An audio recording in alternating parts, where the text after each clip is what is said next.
roughly till 6000 BC.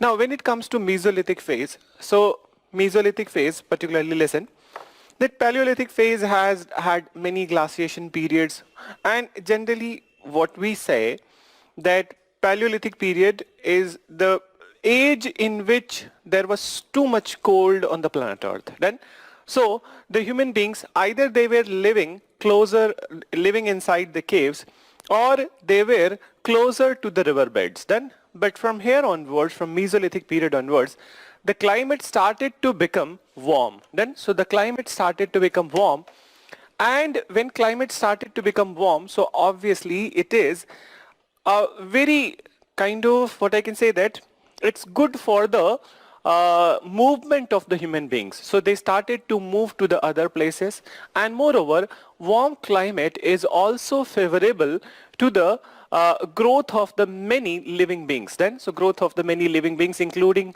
plants, flora and fauna, all the other kind of things. So Mesolithic period was a transition phase from the glaciation period to the warm phase, and it was very conducive for the human development. Moreover, humans started to move to the different places and far-flung areas. So generally, that why this division Mesolithic? So lithic word stands for the stone. So lithic word stands for the stone. So here we need to know that what kind of stone tools they were using and what were the usages of these stone tools. So when it comes to the Mesolithic period, the stone tool used by the Mesolithic people, was small and sharp. You have seen in the Paleolithic period, generally the shape of the tools changed, but they were not very sharp, and at the same point of time, as compared to the Mesolithic tools, they were little big.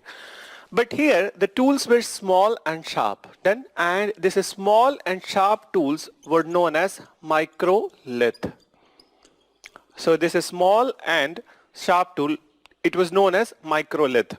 Moreover, this tool was very useful for them, not just in hunting the animal, but they also use this tool for many leisure activity. I will tell you how, but first you listen that this tool was very effective, and moreover this tool that you can easily operate it from the hand. That when tool is sharp and small, so you can easily hold it in your hand and you can easily operate it from your hand. And they devised many such methods to operate a tool. For example, that they learned that basically that if you will be throwing anything on a projectile path, then that 45 degrees, so obviously that projectile path, it will take the projectile path and then it will hit the target. So these things must have been mastered by these people. And moreover, this tool was very effective in killing the animals. But at the same point of time, these people, Mesolithic phase people, they used this tool for rock engraving also. So for rock engraving means that they were creating images from this tool on the walls of the caves. Then, so on the walls of the caves, they were creating images. And they were creating images and they were filling it with the color. Then, so this many a times, this rock engraving we also call as the Mesolithic painting. Mesolithic painting. So many a times we call it as a Mesolithic painting. Moreover, Mesolithic painting, we will talk about that what all aspects are there in the Mesolithic painting, themes, and then what inferences we can draw from the Mesolithic painting. At the same point of time, one more information about the Mesolithic phase is that for the first time we have the evidence of the domestication of animal from the Mesolithic phase. So domestication of animal,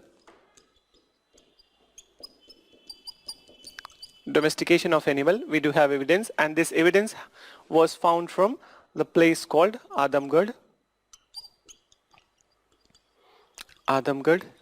in Madhya Pradesh and Bagohar in Rajasthan. So these two places that this evidence was found. So please write Please write few words about the Mesolithic phase. This phase was a transition from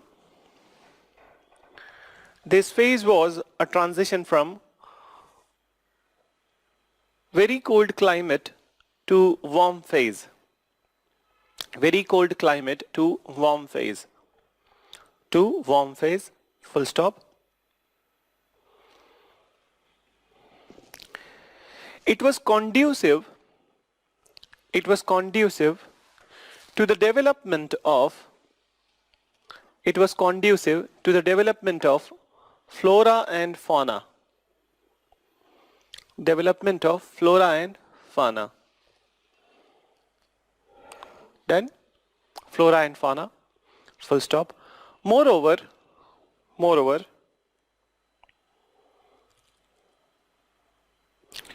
human beings started to move to different places.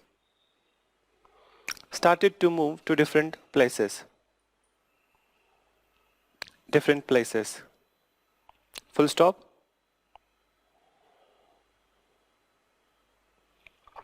Then after you write, Mesolithic phase also witnessed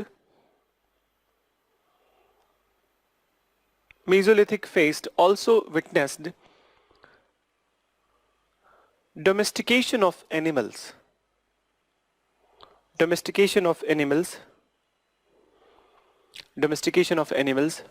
Full stop.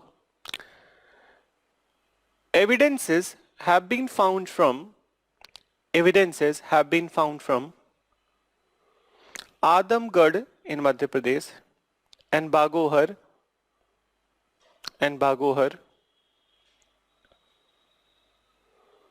from Rajasthan. Okay? Then obviously this name is after the stone tool used, and the division is on the basis of the stone tool. So the most important aspect would be the stone tool itself. Then, so please write. The stone tool used by them is known as microlith. नाम से ही काफी कुछ clear है, that microlith, small tool.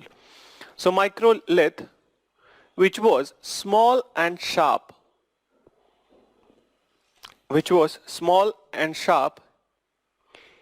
and easy to operate. Small and sharp and easy to operate. Full stop. Small and sharp and easy to operate. It was not only effective in the killing of animals.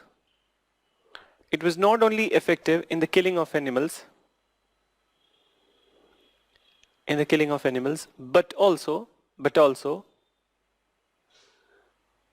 it facilitated rock engraving or Mesolithic painting,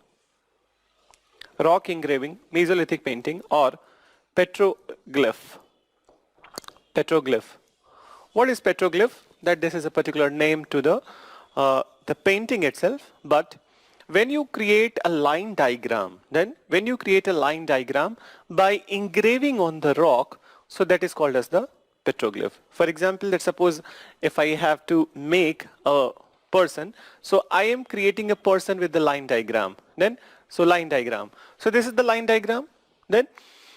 So this is a petroglyph. So this kind of diagrams are known as the petroglyph.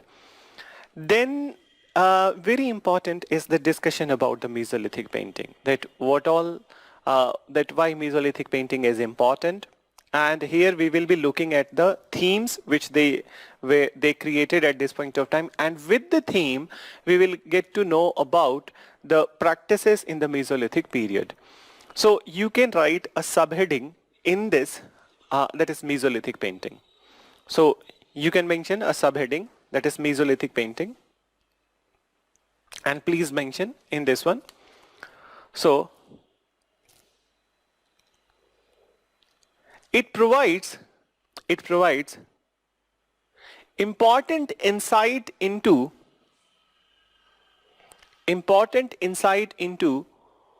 socio-cultural practices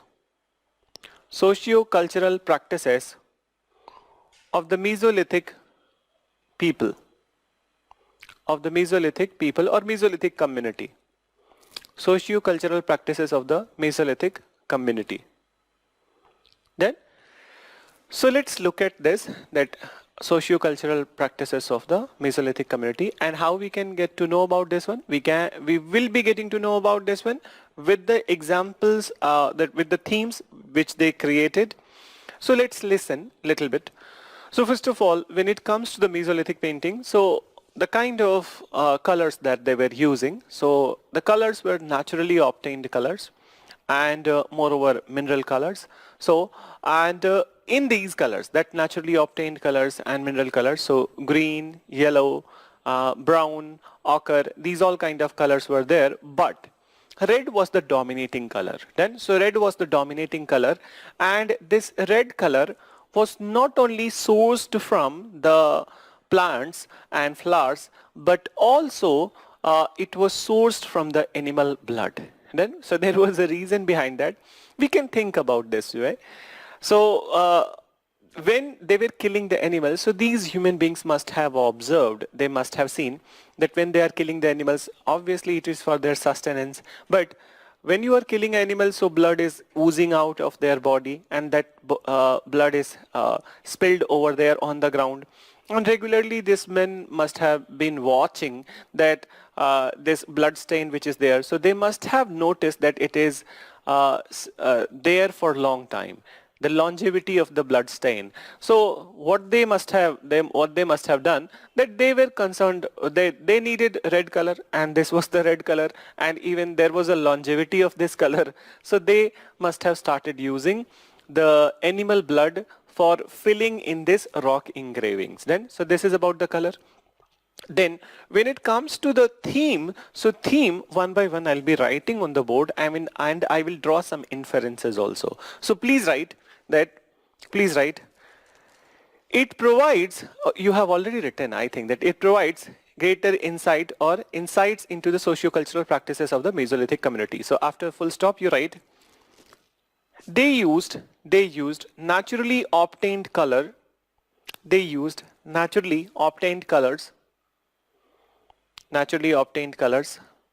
like green, yellow, brown, red, etc. Full stop.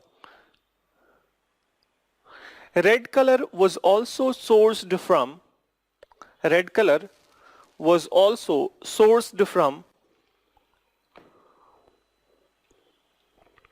animal blood.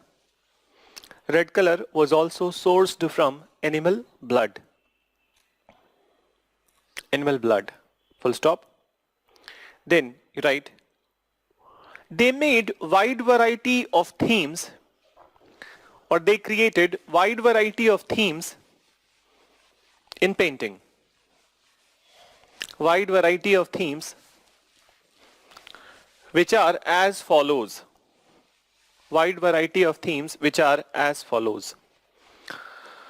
So please mention these themes. So when it comes to the themes of the painting, so hunting, gathering,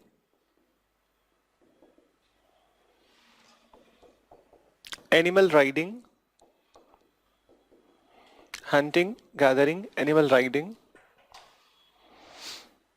then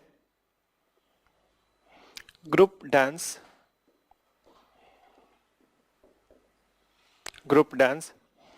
celebration,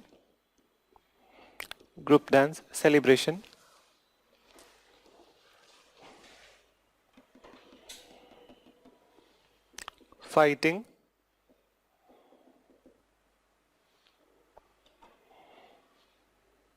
sexual union,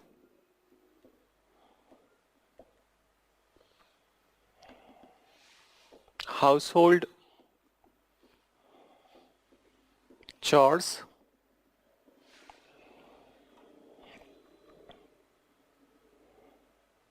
phallus worship,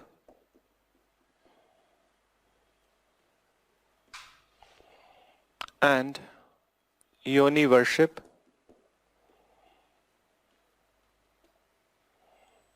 etc. So these are the some important themes.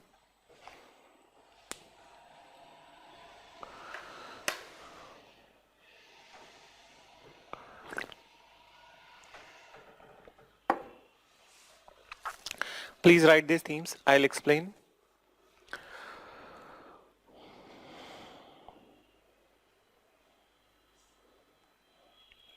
So now some inferences can be drawn from these all themes. So inferences, what all kind of inferences can be drawn? So look at this one, that hunting, animal riding, particularly these two, hunting and animal riding. So how you can do that? Hunting is one thing, that you can hunt other animal. It means that you are dominant. Then if animal hunts you, means that animal is dominant. Then so that human beings are in dominating position. Then animal riding, when you are in dominating position, so you can regulate the behavior of the animal. Then you can regulate the behavior of the animal. So animal riding is possible when you domesticate them. So this is an indication, animal riding is this is an indication of domestication of animal or dominating position of the human beings. So domestication of animal. Then group dance and celebration. Group dance.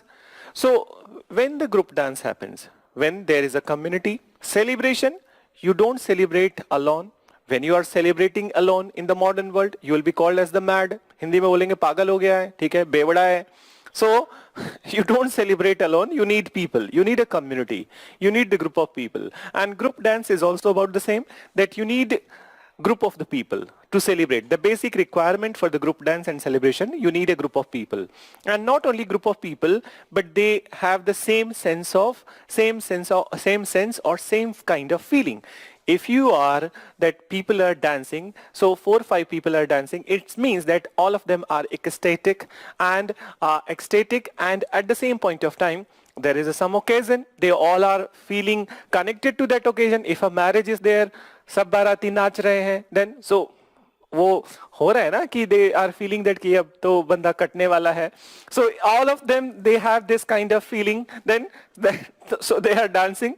Then celebration, as I said to you, that what if you get selected, you get rank 1, and after getting rank 1, nobody in your family is kind of expressing anything as if that you have achieved nothing. So your celebration is also diminished. So once what you are achieving, others are also feeling sense of pride with the same. That's what we call celebration.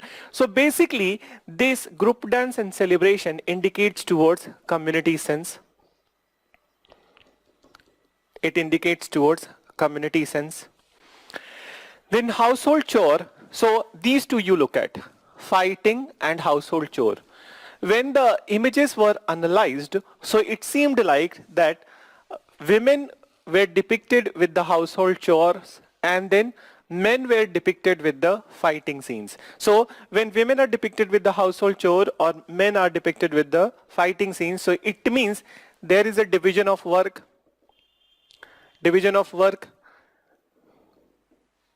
or division of labor, I will say, division of labor. Then so it says that division of labor, that it is decided that what men will do, what women will do. Then so that is one such thing. Then sexual union is indicative of their understanding that without the sexual union there could not be any future generation, and it's the most important act for the human beings to advance their generation. Otherwise the universe will come to standstill. So universe will come to standstill. Of course, if there is no sexual union in the plant kingdom and in the animal kingdom, so there would be no future generation. The earth will come to standstill. So they must have realized the importance of the sexual union. Moreover, sexual union is also indicative of the union of the people, and generally in the modern society we say that union of the people must form an institution, and that is the institution of the marriage. Then, so institution of the marriage. So basically we can say that some kind of primitive marriage concept, though not conformly we can say that there is an institution of marriage, but primitive marriage concept. Then that union of the people, that two people will get united and they will, that a child will be born out of that union, and that would be the future generation. Then what is phyllis worship? Connected to this only. Maybe these words you are hearing for the first time. So phyllis is basically, this is the sexual organ of the male. So this is sexual organ of male. Then, and what is yoni? So yoni is the sexual organ of the female. So now, since they are saying that this is an act of God, that sexual union of the two people, two people, and out of this sexual union of the two people, one person is born. That is a very magical. Then, so this is what they are considering act of God. Maybe they didn't had the concept of the God, but they are seeing it something like that some unseen forces are there. And this act of God, why this is happening? So the vehicle of this act of God is the phyllis, sexual organ of the male and sexual organ of the female. So this sexual organ of the male and female, they started to worship, and even till this date this worship is continuing. How come? In Hinduism it is manifested through the Sivalinga worship. Then, so Sivalinga worship, and in Hinduism it is manifested through the Shakti worship. For example, if you guys go to the Guwahati, then, and there is a very famous temple in Guwahati, Shakti Peeth, Kamakhya Devi. Kamakhya Devi is actually believed to be the sexual organ of the Shakti. So the sexual organs are worshipped not just in India, but in many such primitive religions and many such tribal religions. These all kind of worships are there. Even in fact that last year I came across one news which was there in the Hindu itself. And what was the news? That in Scandinavian countries, one very big stone phallus was found. Then, so stone phallus was found, which means that even not just in India, but also across that all in other countries also, that phyllis worship was there. And this is one synonymity, one such, what I can say, that synonymity all over the world in these lithic phases, that they were worshipping this phyllis or yoni. So this is indicating towards some primitive type of the worship, and even till this date it is continuing. So this way we can infer so many things about the Mesolithic society. Though the written records are not there, but we can infer so many things about the Mesolithic society. I'll not be dictating this part. I expect you guys, when I'm explaining in such a detailed fashion, so you guys to write. So since I didn't say to you this in the beginning, I'll give you 2 minutes to write these things, and I hope you have understood this part. So I'll give you 1 minute, not 2 minutes. 1 minute, उससे ज़्यादा नहीं लगेगा. चाहो तो लिखना तो लिख लो. That what kind of inferences we are drawing.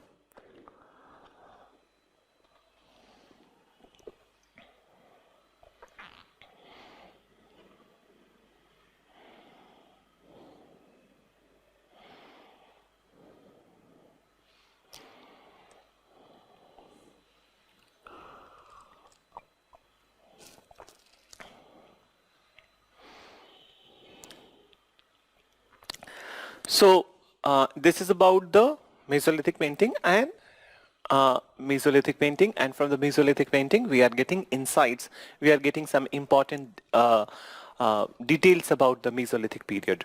Now after the Mesolithic period, listen, then comes the Neolithic period. And Neolithic period, so let's begin with the Neolithic phase.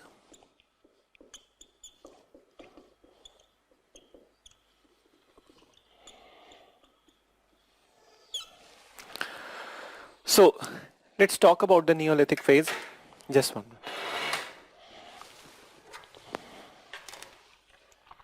So Neolithic phase, and again I'm emphasizing this, we are studying from the perspective of the India, not from the perspective of the world. So Neolithic phase, 6000 BC to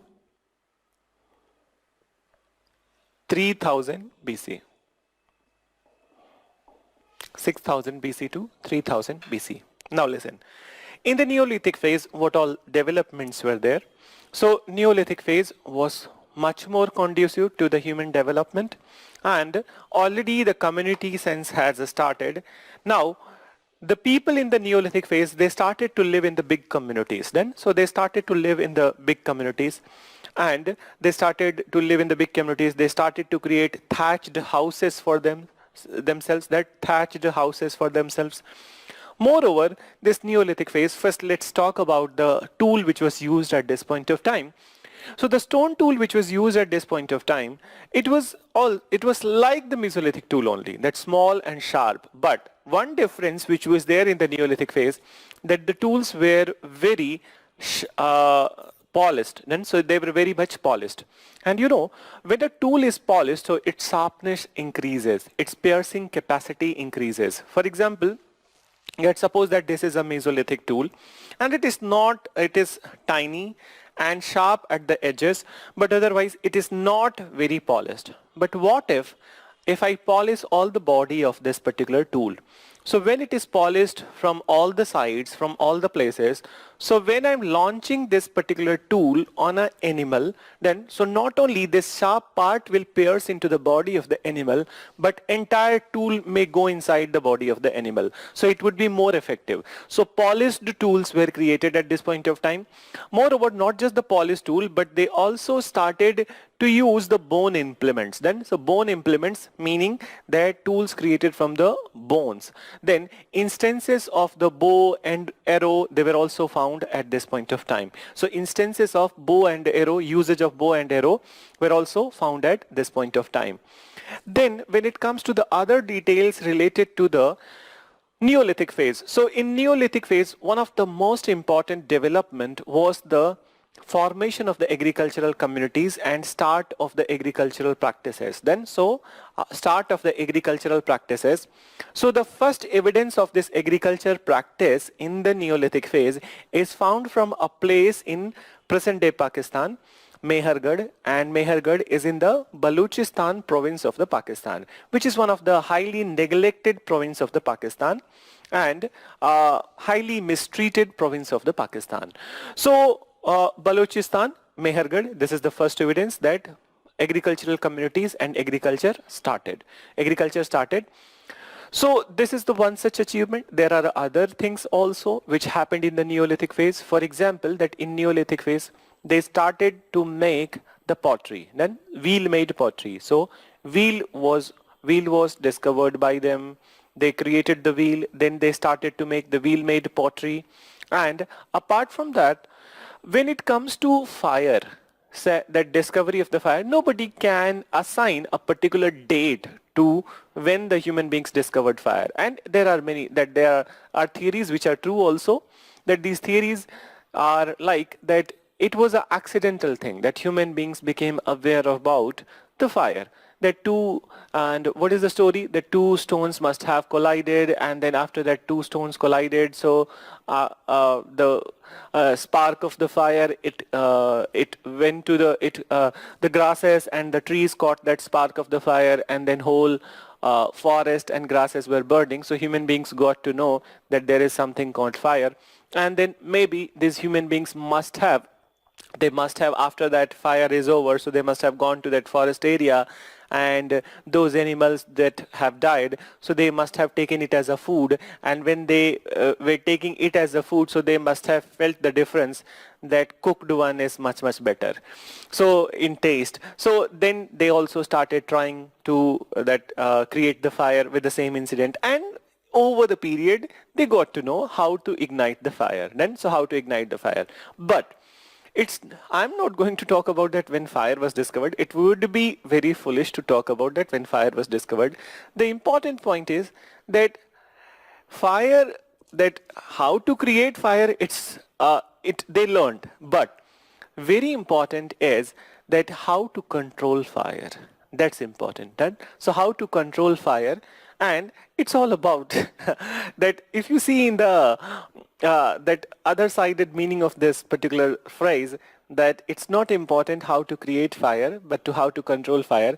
it's applicable in the many phases of your life, our life, then in community's life, in country's life, that it's very easy to stoke the fire, but it is very hard to control the fire. Then, so let me tell you one incident that it was easy for the government to control the farmers' protest when they were just sitting on the railway tracks in the Punjab. Then, but since they didn't control at that point of time, they stoked the fire. And how they stoked the fire? When farmers are sitting on the railway tracks of the Punjab, so the government, that since government trains were not able to pass, then that passenger trains were not able to pass. So what government did, that they stopped food supplies to the Punjab. Then so they stopped food supplies to the Punjab, that the cargo which was going to the Punjab and other states in the northern direction, they stopped these kind of trains also. So is it a government that tit for tat then?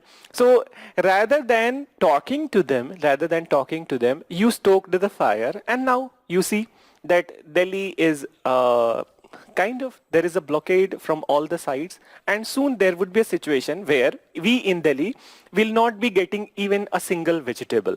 After 1 week or so, if there is no resolution, so there would not be a single vegetable that we'll be getting, because all the roads are blocked. So that's what I'm saying, that it's easy to stoke the fire, and then it's very difficult to control the fire. Then so now it has become uncontrollable until and unless the government pays and heed to the what are the demands of the people. It's not about that you just go with their thought, but you must have initiated the talks when they were sitting on the railway tracks in Punjab. And this is not the way that governments must function, that if anybody is protesting, so you must talk with them, talk about their grievances, rather than behaving like tit for tat, then, or eye for an eye. So let's get back to this one. So what I was saying, that very important was how to control the fire.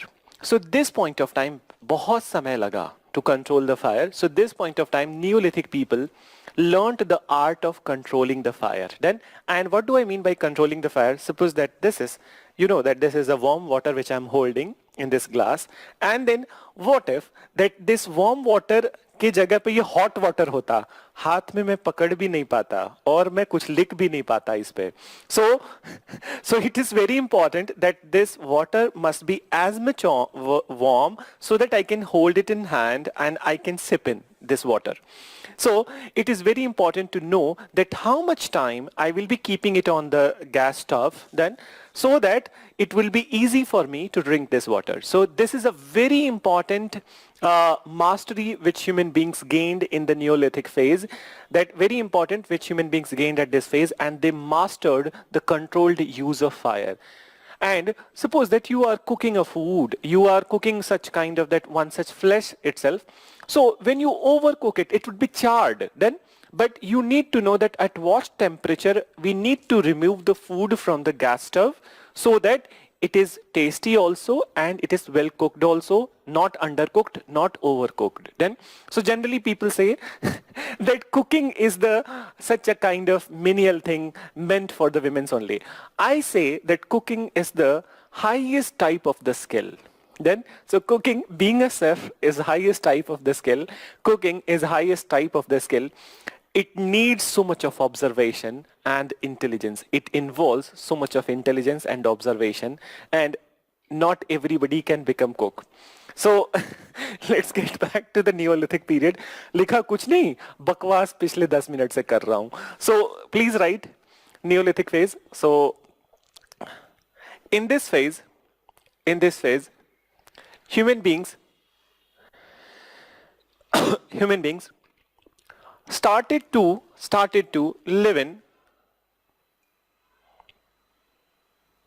larger communities.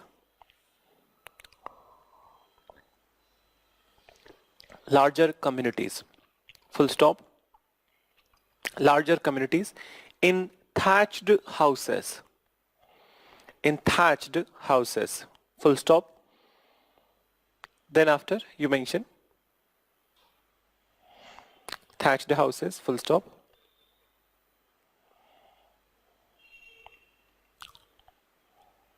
The stone tools used by them, the stone tools used by them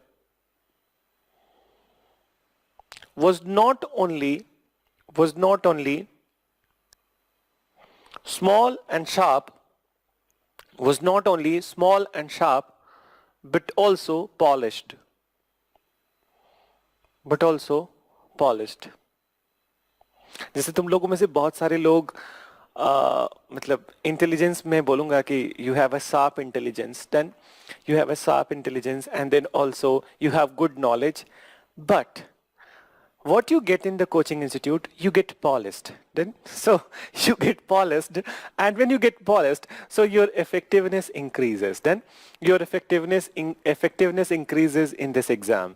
So we are just polishing you. Many of you, you do have intelligence, you do have the knowledge, but you are not polished. Then, and that's why you have joined the coaching institute. So we are polishing you. Let's see कितना polish कर पाते हैं तुमको. So then further you write, there were also instances of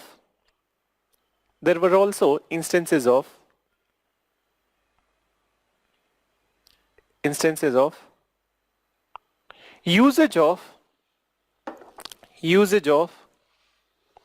bone implements,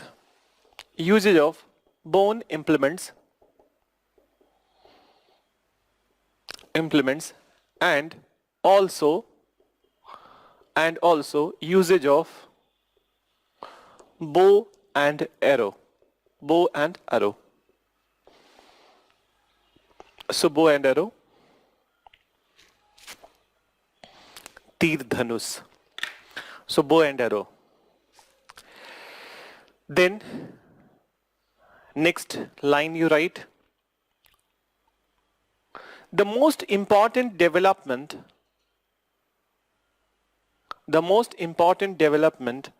in the Neolithic phase was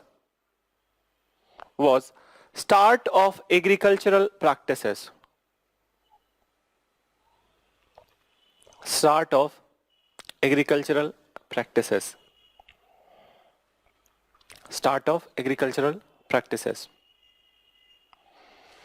Then you write, the first evidence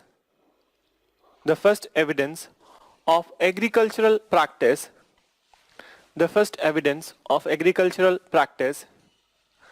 is found from Mehergarh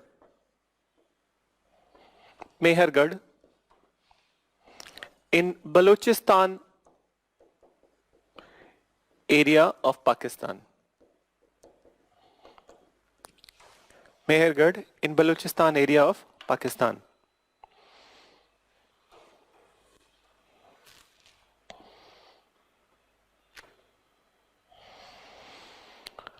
Then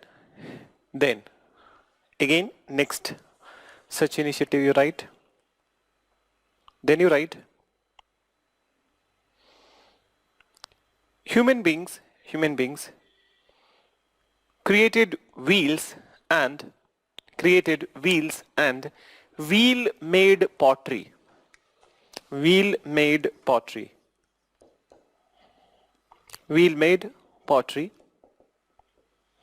Wheel and wheel-made pottery. Full stop. They also mastered controlled use of fire.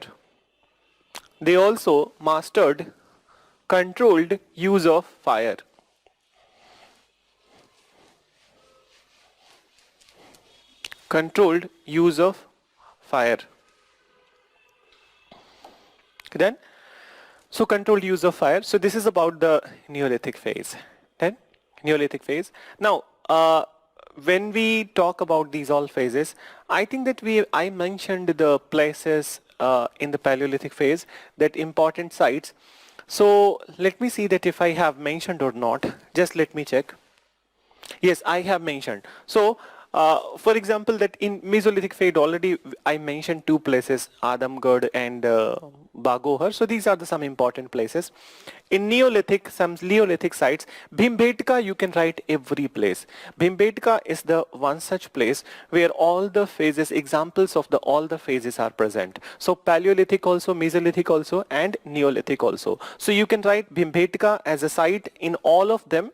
But in this one you write that in Neolithic phase some sites where in Kashmir also. So some sites, so important sites. So I'm writing the name of these important sites in the Neolithic phase. So Gufkral,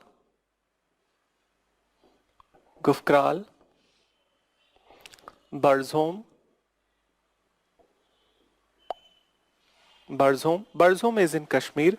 Gufkral, nowadays it is there in the Pakistan-Afghanistan border, but Burzholm is in Kashmir.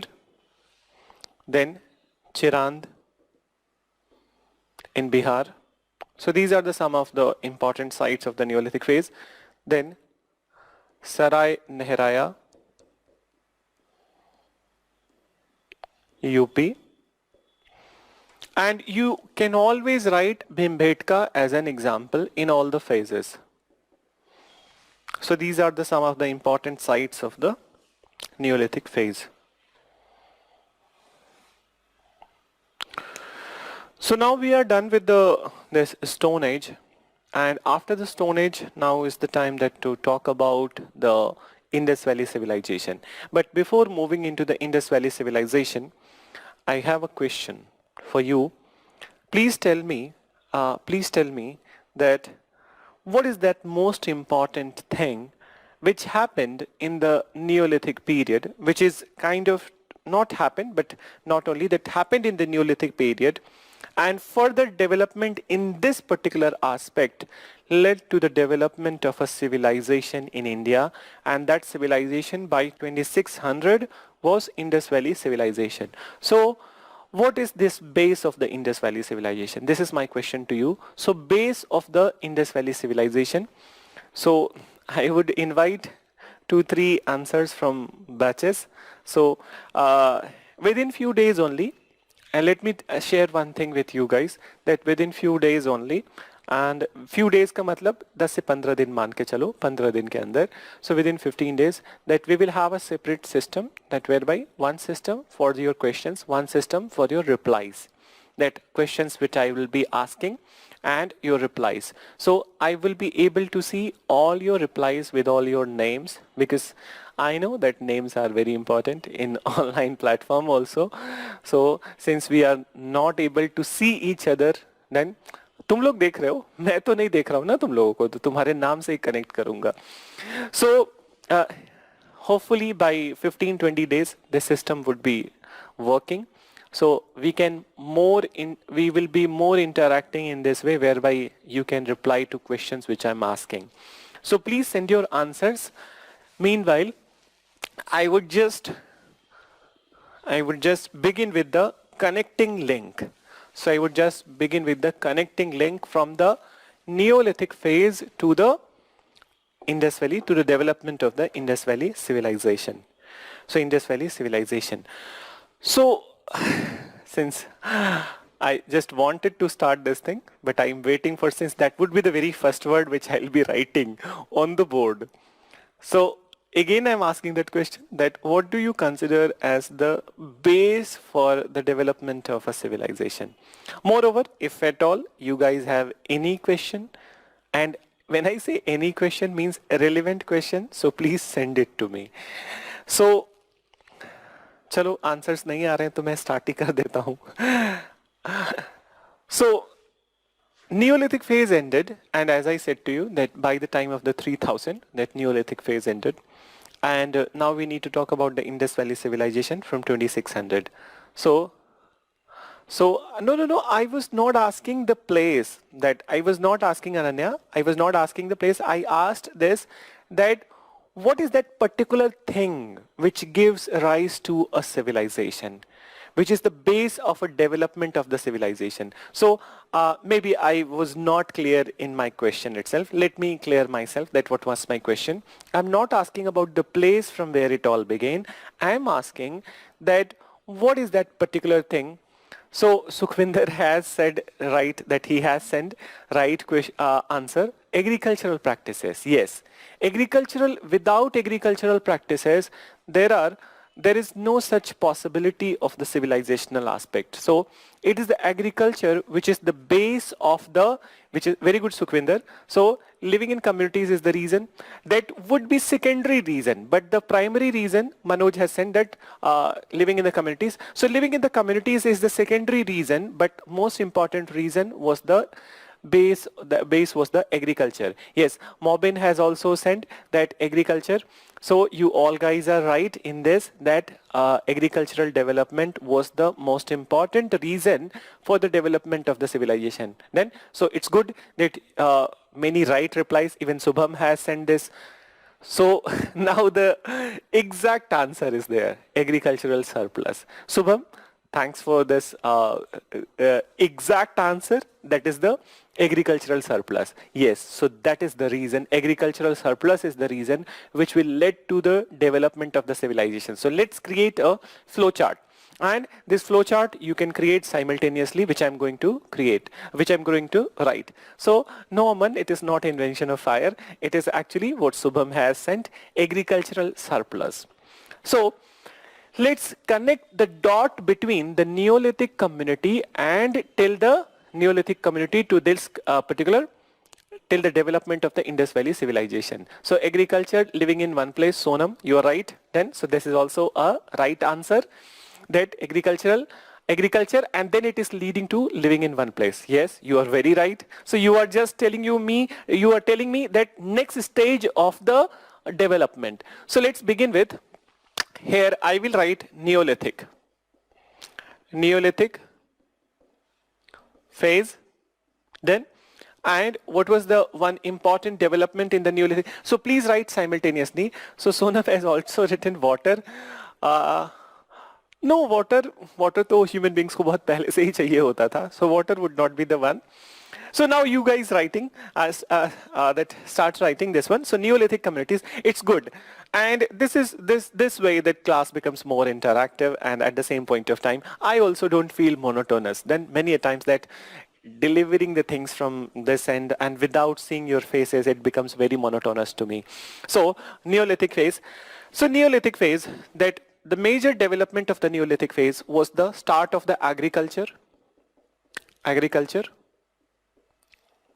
Then, now, when you are practicing agriculture, so what happens that after some point of time, there are some other replies also, but since I am not able to see on the prompter, so please don't feel that I am not reading your answers.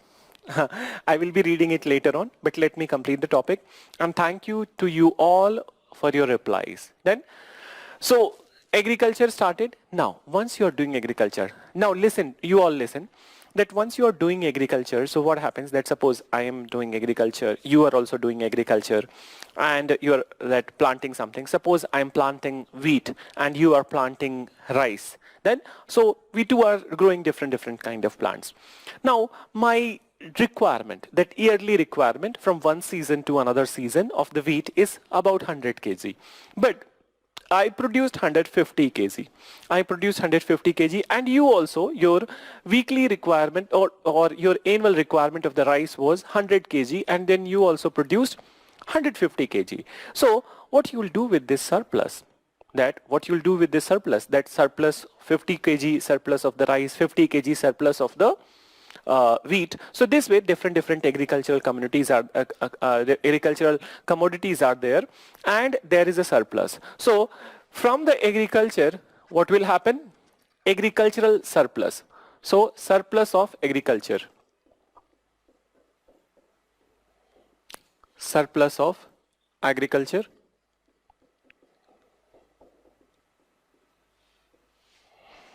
Now, this surplus of agriculture, since I have one commodity, you have another commodity, somebody has another commodity.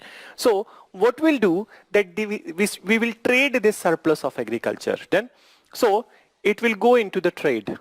This surplus of agricultural commodities will go into trade. So this surplus will go into trade. Then this trade will facilitate the development of trade center. This trade will facilitate the development of trade center. That trade is happening, that people are trading their own. I gave you rice, you gave me wheat, I gave you wheat, you gave me pulses. So this way trade is happening. And people must have created some kind of trade center, that this would be the place, that Karol Bagh is the place where we'll be doing the trade. Everybody must come to the Karol Bagh. So this kind of information must have disseminated. So trade center developed. Once the trade center developed, so with the trade centers at this trade center, now look at that, what all other things will develop. So warehouses or storage, you can say, storage will develop at the trade center. Then to protect or to protect this particular grains from being stolen by anybody else. So in this is that closer to trade centers where storage has developed. So people will also start creating their houses. So that houses would be created. When the houses are created, so obviously that some daily amenities are required, like the dairy services, artisanal services done. So utility services will develop closer to the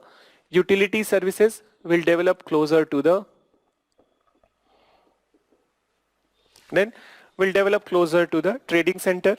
Now when utility services are coming, large number of houses are getting built, storage is getting built. So here when large number of people are there in this area, so administration of this people is required. So administrative setup will come to picture. And when these all things are combined, so basically what you're looking at, that urban nature. So trade center is moving into the urban nature, and finally combining these all,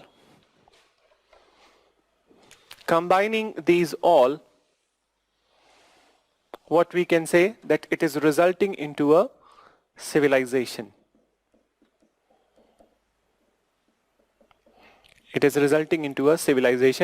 Which in case of our country was the Indus Valley civilization or Harappan civilization.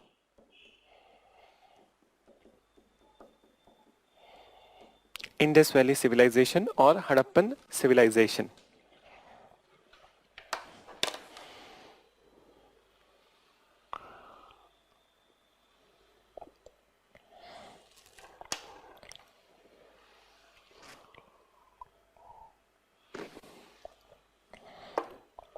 So I hope you understood this expression. This is very simple.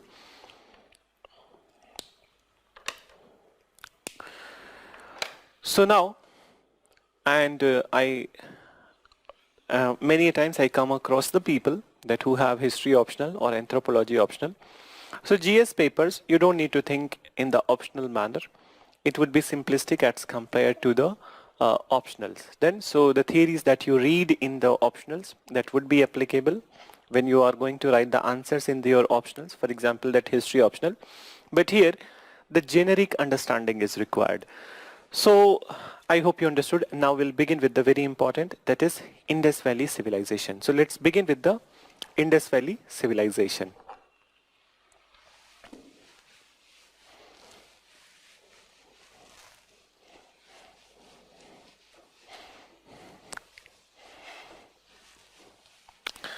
So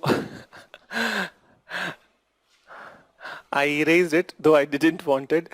It's just in, what I'll say that, what is that kind of action? Subconscious or subconscious action, that once you write and then you take the duster and erase it.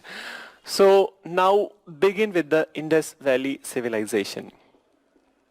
Indus Valley civilization, also known as Harappan civilization. also known as Harappan civilization. The rough timeline that we are keeping here, this rough timeline is 2600 to 1800 BC. So 2600 to 1800 BC. Now listen, there are a few things about the Indus Valley civilization. I'll be dictating these all parts, but listen to me. So when it comes to the Indus Valley civilization, when we came to know about the Indus Valley civilization, that there is a kind of civilization in India, or such an advanced civilization in India, when was the time when we came to know about? So it was only in 1920s we confirmly got to know about there was this civilization. But when it comes to that some doubtful information, it was already present from 1870s. Listen carefully.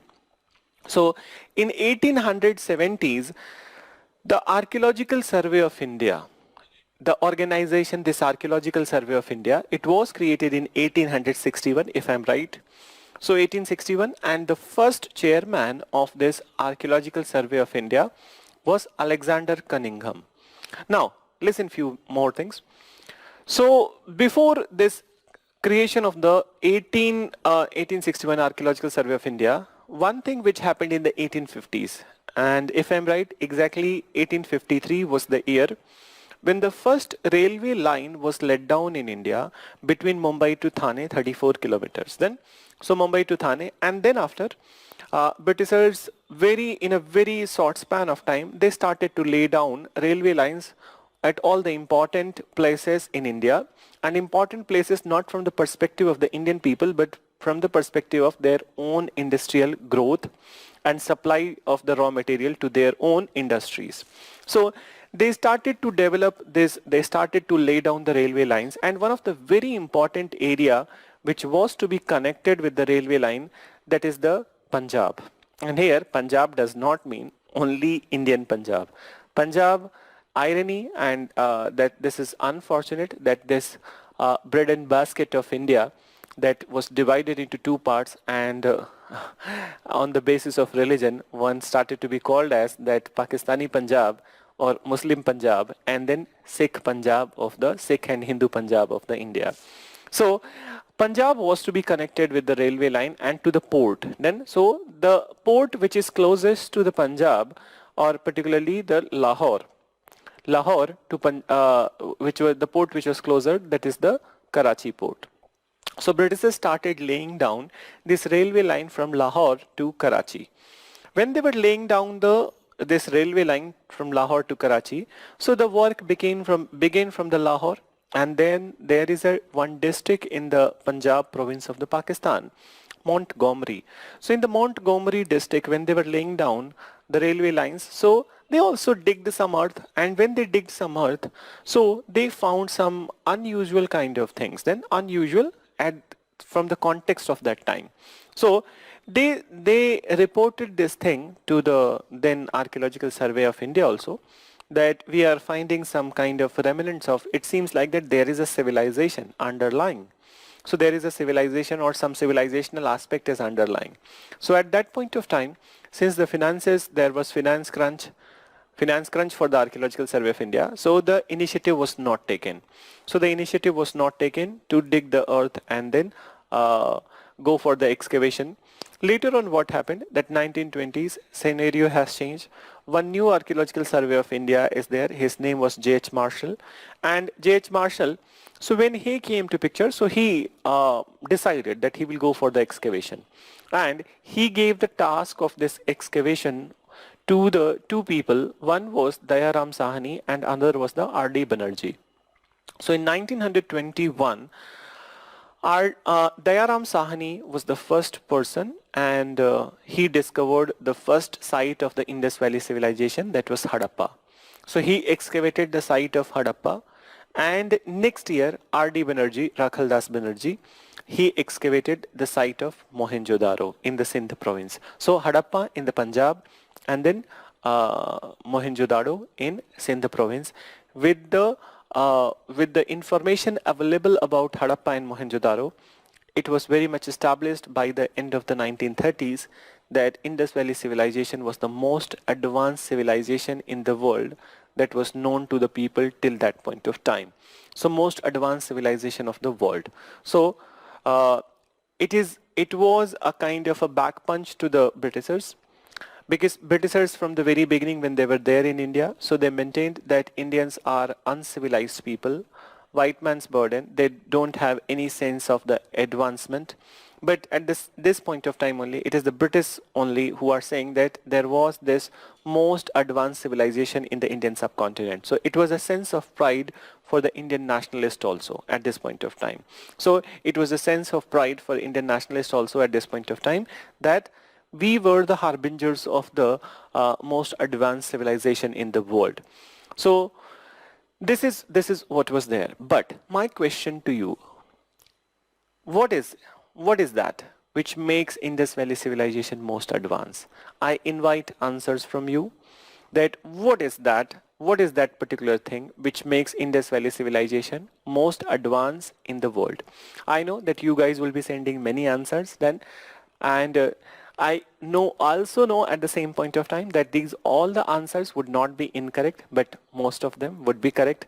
But I will just pick, if at all it comes, that what makes Indus Valley most advanced.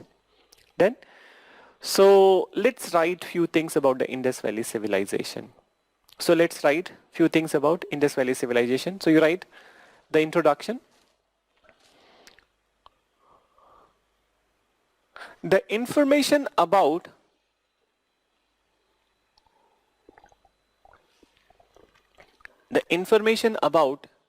an underlying civilization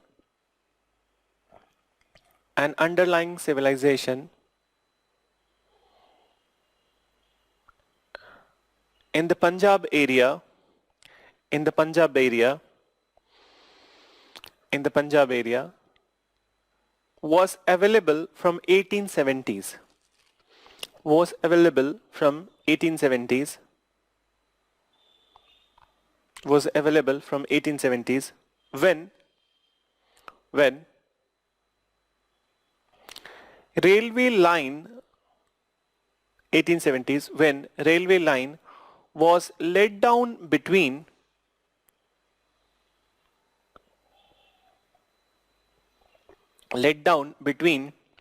Lahore to Karachi. So till this point of time, two answers have come. Subra, urban planning; Garima, town planning; and Debasmita, drainage system. You all are correct. You all are right. Then Salvika, town planning, drainage patterns. So you are also right, Salvika, that this is what is there. But still, I'm just trying to figure out the one which I'm looking for. So urban civic planning, Swati. Yes, Swati, you are right, very right, that urban civic planning. So that's also right. And urban planning is in fact that urban planning, you say Rinsen has sent this town planning. So that's also right, that town planning. So town planning, urban planning, drainage system, they are part of the same. That basically when you say urban planning or town planning, they are the synonymous, and then drainage system is the part of the urban planning. So Adil has sent town planning, drainage system. You are also right. Then Chetna has sent modern drainage system. That is also right. So Bhargavi, you can erase that. You can remove few of the top answers so that I can read the lower ones. So this much is only visible to me. So I'm just trying to find out that the one which I want. And I'll tell you one story related to that. So you all are right. None of the answers are wrong. You all are right. But I'll tell you some other aspects also. Then, so just wait 1 minute. Rohit, थोड़ा इसको ऊपर कर देना. Scroll करना. I'll see the other answers. So plant houses and drainage system by Shrey. Shrey, so you are also right that plant houses and drainage system. So that's what urban planning or town planning. You're also right. It's good that you guys are quite right at this place. So town planning and drainage system, Priya. So Priya, you are also right. So this way at least I got to know that who all are there in my classes. Then so लड़कियां हैं ज़्यादा class में लड़के लड़के cricket खेलने गए हैं. So urbanization by Joydeep has sent this answer. So yes, urbanization. Urbanization, but urbanization was there at the many places then. So urbanization was there at the many places. So this drainage system, construction, citadel, great bathing. So Srishti has sent drainage system, construction, citadel, great bathing system. Yes, that's the part of the town planning. Architecture. So architecture would also, I will also say that that's the part of the town planning. Then, so that's the part of the town planning. So we will kind of that the town Sandeep has sent this drainage system. So Sarans was architecture, Srishti was drainage system, construction, citadel, great bathing, and then last one Sandeep township drainage system. So now now let me tell you the answer. Okay? So these all is correct. So these all is correct. Even Akshit has sent that structure of the towns. These all are correct. So let's now you guys listen to me. So when it comes to the Indus Valley civilization and then the Harappan civilization, so what you said, that is very much right. Then, but let me tell you, let me give you some other insights. So some other insights. Listen, we are saying that Indus Valley civilization as the most advanced civilization of the world. But by this point of time, there were two other civilizations also. Their names were Mesopotamian civilization, and their names were not only the Mesopotamian civilization but also the Greek civilization then, and then Egyptian civilization. So Mesopotamia, Greek I'll not take into account, but Mesopotamia and Greek civilization. So there are these last. Canal system by Rashika. No, that's not the answer. Privacy makes them most advanced. Nishant, no. Privacy doesn't make them most advanced, but it adds to their advancedness. And drainage system, Sushil has said. Foreign trade and culture, Gaurav. So no. Foreign trade is good aspect. You can add, or you can always add into their advancement. But urban planning is the one, as many of you have sent. Many, I will not say that near about 99% of you have sent this answer that urban planning was the one. So that's reality, that urban planning is the answer, but I need to add some more aspects of this one. So please listen to me. So please listen to me. So now there is a one answer. I will tell her name. That's the one I was looking for. But let me tell your name. I'll tell you later. That let me tell these all things. So now I'll not be reading your answers since it's blockade. That there is a blockade. So please forgive me for this one, and let me complete the answer. So at this point of time, that you have this civilization of the Mesopotamia and Greek civilization. And in these civilizations, when you compare the Indus Valley civilization and also the Mesopotamian and Egyptian civilization. So in Indus Valley civilization, there was no landmark building. There was no landmark building. Instead, that buildings were for the commoners, and then even the citadel buildings which were there, they were larger buildings, but they were not a landmark building. Then, so they were not a landmark building or monumental buildings. But on the other hand, in the Egyptian civilization, if you look at the Egyptian civilization, they had big monumental buildings, and these big monumental buildings were known as pyramids then. So these big monumental buildings were the pyramids, and these big monumental buildings which were pyramids, so basically these pyramids are if the architecture, if the planning is to be considered as the advanced, so going by this estimate, Egyptian civilization must have been termed as the most advanced civilization, but it was not. So the reason that it was not the most advanced civilization, that even there was a symmetry, there was very good architecture, then even these pyramids are existing till this point of time, but they are not the most advanced civilization. It's just because of one thing, and that answer has been sent by the Sambhavi. So Sambhavi, very good that I was looking for this answer, and all throughout the answers were sent to me. So very good, Sambhavi. So let me tell you, the most advanced aspect inside the urban civilization, urban planning of the Indus Valley civilization was the use of the burnt brick. So was the use of the burnt brick. Was the use of burnt brick. And you know, it may seem to you a very tiny information, and it may seem to you that irrelevant information, but this was the most advanced aspect of the Indus Valley civilization. Out of other advanced aspects that you guys have sent, this was the most important aspect. Then burnt brick itself was a first greater invention and first greater technology that human beings employed in the construction of the houses. And construction of the houses.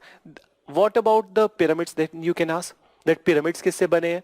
So pyramids, though they are very beautiful, architecturally they are so sound done, but pyramids were made from sun sun-dried brick. Sun-dried brick. So pyramids were made from sun-dried brick. So pyramids were made from sun-dried brick, and on the other hand, we have Indus Valley civilization where the that Indus Valley civilization where the things are made from the burnt brick. So burnt brick, sun-dried brick, there is a one problem with the sun-dried brick, that what if there is a heavy downpour? Then, so what if there is a heavy downpour? So there would be that these will be washed away. Then these would be washed away, and moreover, since they are not baked, so in the situation of any such calamity, then natural calamity like earthquake, and then they are unstable. Then so they are unstable. But burnt brick itself was a greater technology, and not only the Indus Valley people, they were the first to use the burnt brick, but also these burnt brick of the Indus Valley people, they were of same shape and size. So even the size was also very unanimous all throughout the Indus Valley civilization. So this is what makes it one of the most advanced civilization of the world, apart from the urban planning, drainage system, which is the part of the urban planning, and also the behavioral aspect of the Indus Valley civilization. So I think that we have not written much. We must have written few more words. So क्या लिखा था last one? That I think that information was available till by the 1817s when railway line was let down in between Lahore and Karachi. This much I think you have written. So after full stop, you write. In 1920,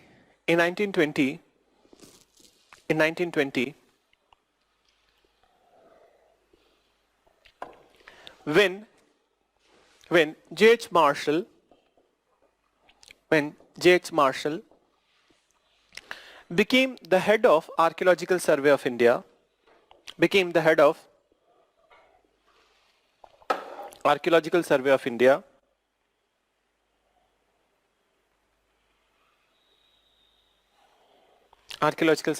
became the head of Archaeological Survey of India.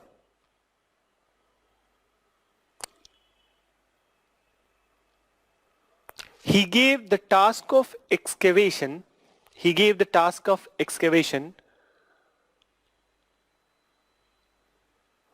to two Indians. Gave the task of excavation to two Indians. As such, in 1921,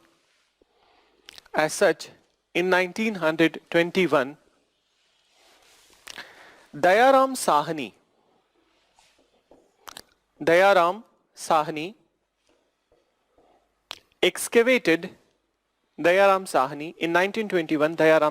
excavated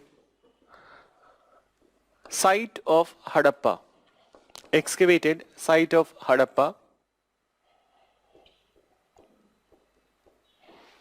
And in 1922, R.D. Banerjee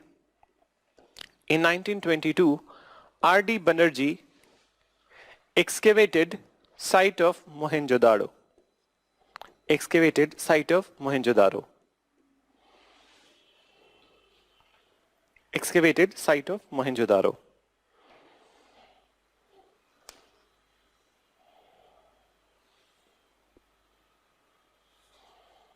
Site of Mohenjo-daro, full stop. Then, further you write, by this time,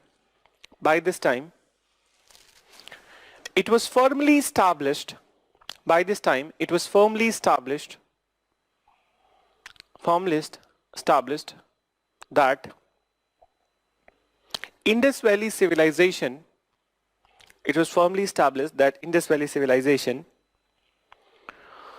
was the most advanced civilization of the world. Was the most advanced civilization of the world.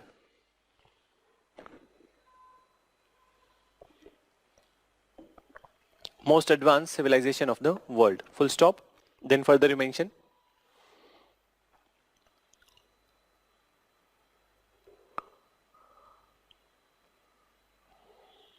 As compared to Egyptian civilization, as compared to Egyptian civilization, it didn't had any monumental building. It didn't had any monumental building. Any monumental building like pyramids. Like pyramids. But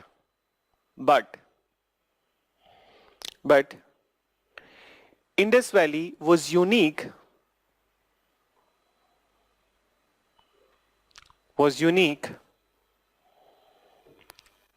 in the sense, Indus Valley was unique in the sense for its urban planning, unique in the sense for its urban planning and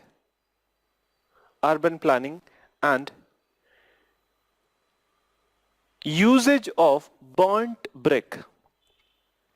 Usage of burnt brick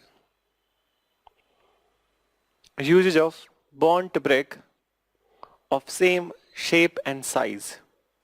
Usage of burnt brick of same shape and size.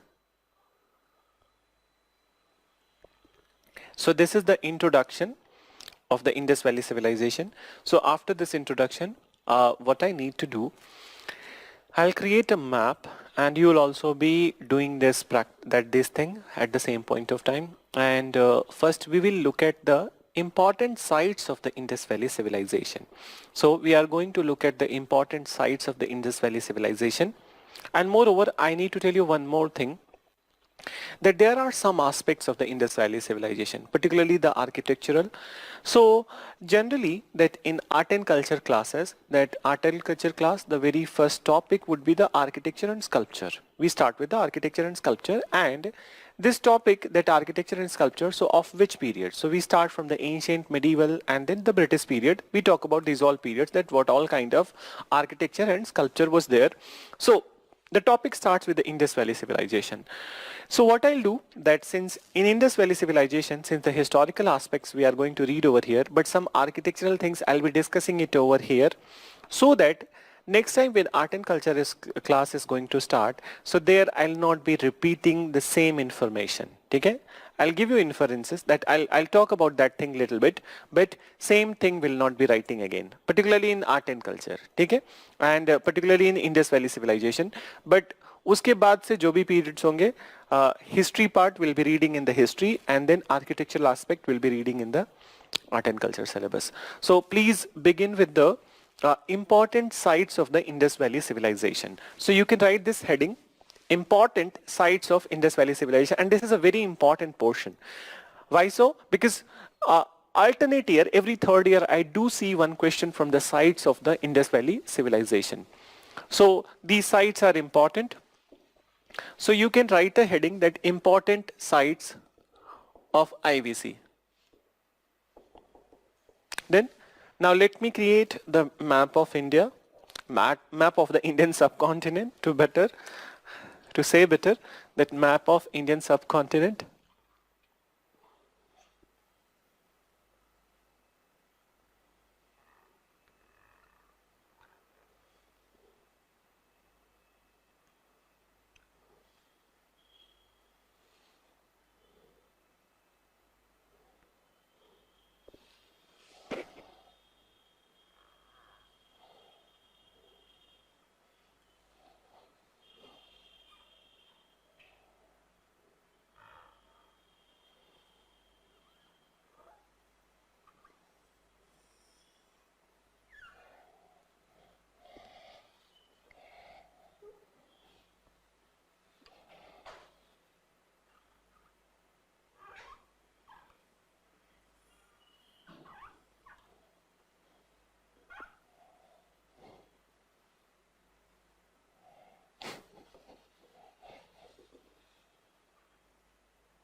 So not all the parts of India you need to create over here.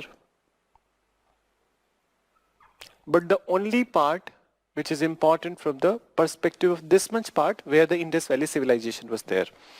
And then you need to also create that this Pakistan's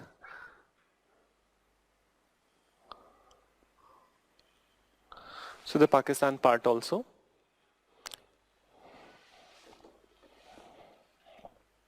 Let me complete this part.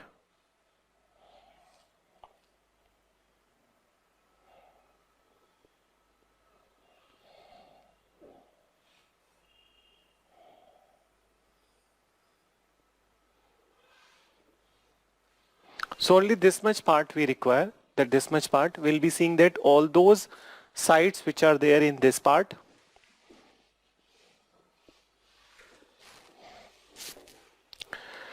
So one river I'll create because this is named after this river.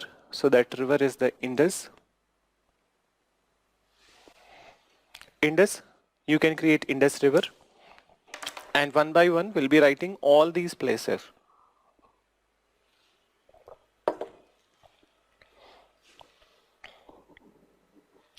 So here in the Punjab area, Hadappa. Then here, this area, I'm writing here Mohenjo-daro.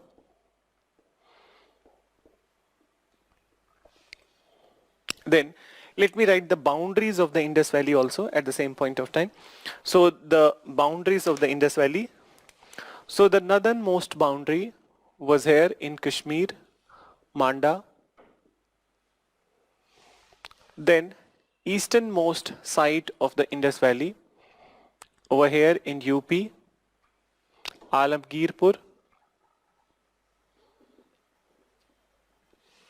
The southernmost site in Maharashtra was Daimabad.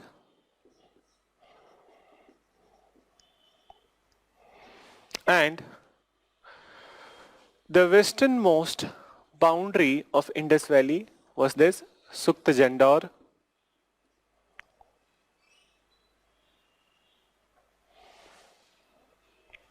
Please write this much. I'll write few other sides.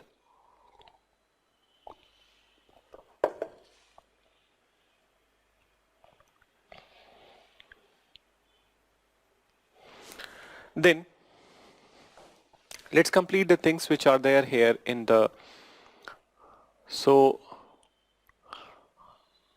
Amri, Kot Diji, Chanudaro,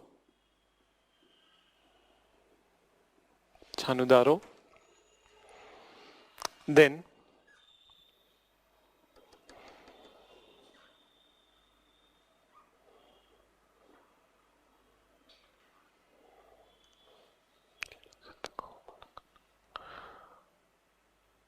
so this we call as Suttakoh. This is the Alahdino. So these sites you must write. This one is Balakot. You must be confused that Balakot is there over here where the surgical strike happened. But here also there was Balakot. This is Suttako. Alahdino is synonymous with the Karachi. Then let's come to the Indian part. So when it comes to the Indian part, so this area over here in the Run of Kutch area, so this is the Dholavira.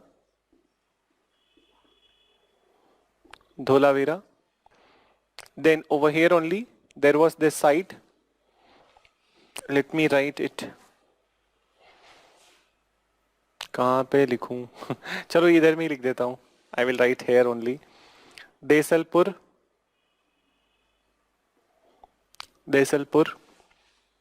Then in the Indian part itself, we have Lothal here. Then Lothal, Rangpur, Rangpur,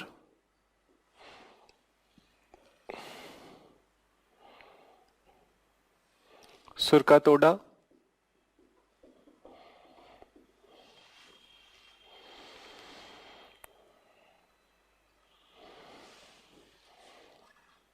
here you write Kalibangan,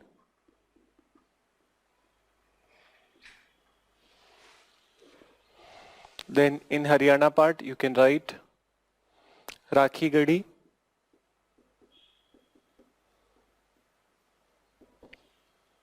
in Punjab, Indian Punjab, Ropad,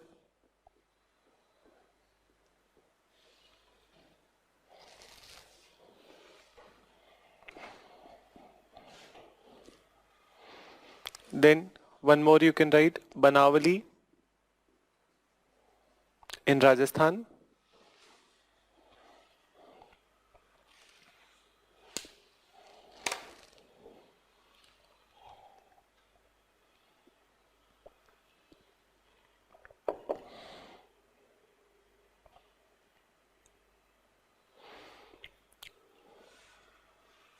I hope it is visible to you.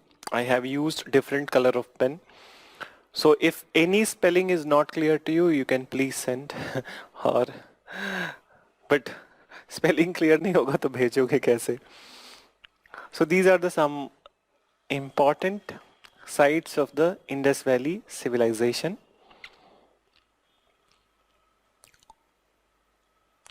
In Haryana itself that there is a newly discovered site which is part of the Rakhi Gadi itself. चलो इसके साथ में लिख देता हूँ. Since it is newly discovered and it's very much there in the information. So this is known as Bhirrana. In Haryana itself it is there, which is part of the Rakhi Gadi site.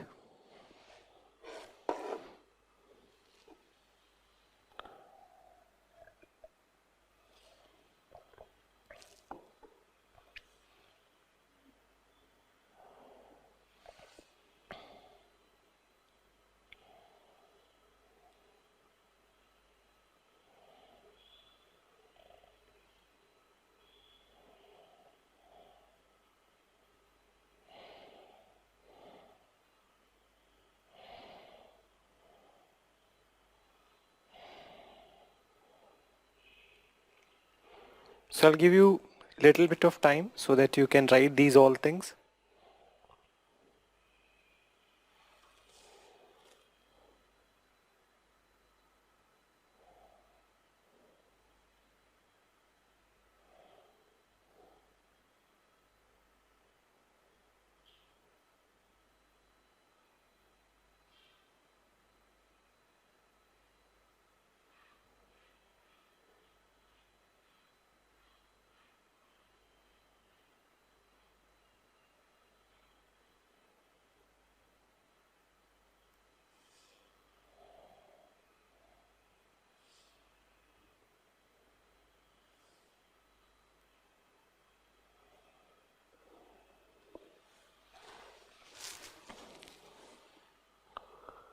So what I said to you that the boundaries of the Indus Valley civilization. So Manda in the north is the last site of the IVC. Sukta Jandor in western direction, it is the last site. Alamgirpur in the east direction is the last site, and Daimabad in the south direction is the last site of the Indus Valley civilization. So Indus Valley civilization. Then what else? That these places, that why they were famous, or these what were the important details about these all sites. So some of the sites I'll be writing that what was unique about these sites. Then so you can write in one word itself that why these all places were famous. So I'm writing it separately also. Meanwhile you are writing, I'm not erasing this part, but I'm writing on the other side that these sites were famous for, some of these sites were famous for what kind of things. So let's begin with the, so I will write with the First I'm writing Harappa and Mohenjo-daro. Harappa and Mohenjo-daro. They were known for textile. They were known for textile. Then Kalibangan. Kalibangan was known for Bengal industry. Bengal industry.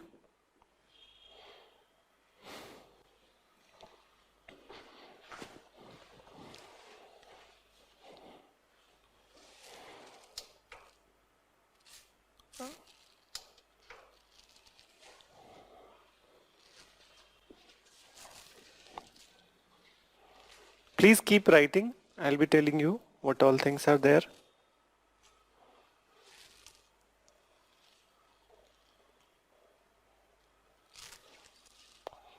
चल नहीं रहा ठीक है. So Kalibangan was known for Bengal industry. Then Chanu-daro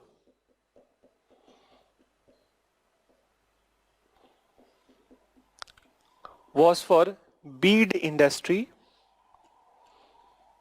Bead industry. Then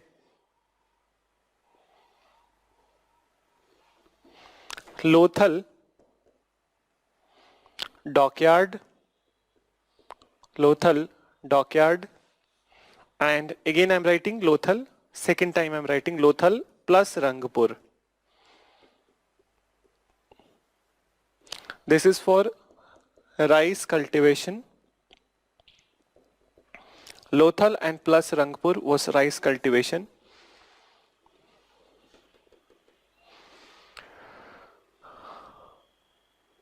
Then you can mention Rakhigadi. Rakhigadi, largest site of IVC. पहले के time पे Mohenjo-daro was the largest site, but right now Rakhigadi is the largest site of Indus Valley civilization. Then Dholavira. Dholavira is known for 3-layer of urban planning. I'll be defining it later. अभी बस थोड़ा थोड़ा लिख लो. 3-layer of urban planning. That this Dholavira part I will define later. 3-layer of urban planning.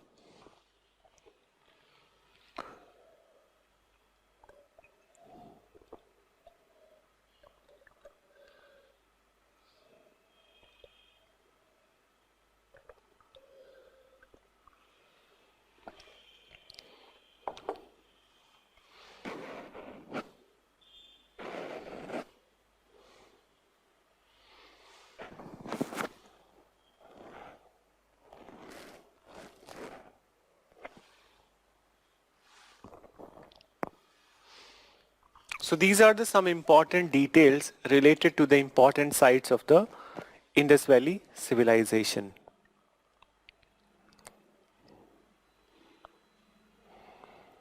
And let me create one more diagram over here related to this only. So the last, or in each direction, which were the last sites of the Indus Valley. So this is north. So north is Manda. In south, in east Alamgirpur, then south Daimabad,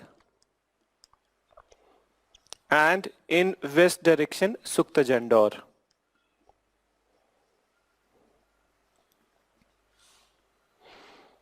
So north, east, south, and then west.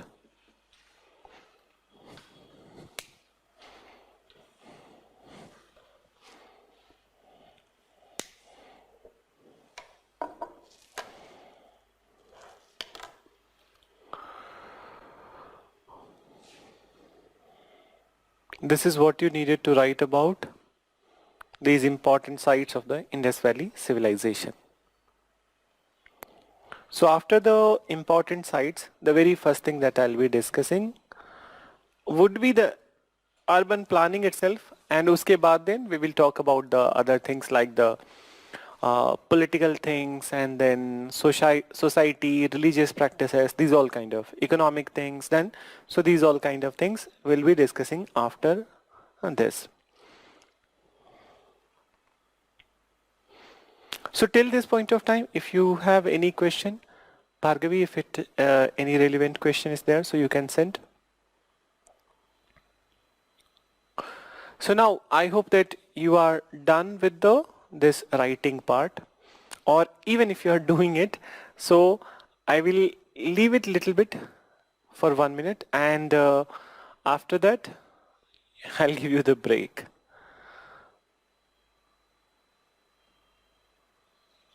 So I'm leaving it for 1 minute, and then I'm giving you, so chalo, I'm giving you break here, and after the break we'll continue with the urban planning. ठीक है रोहित, इस पे ही लगा के छोड़ दो, ठीक है?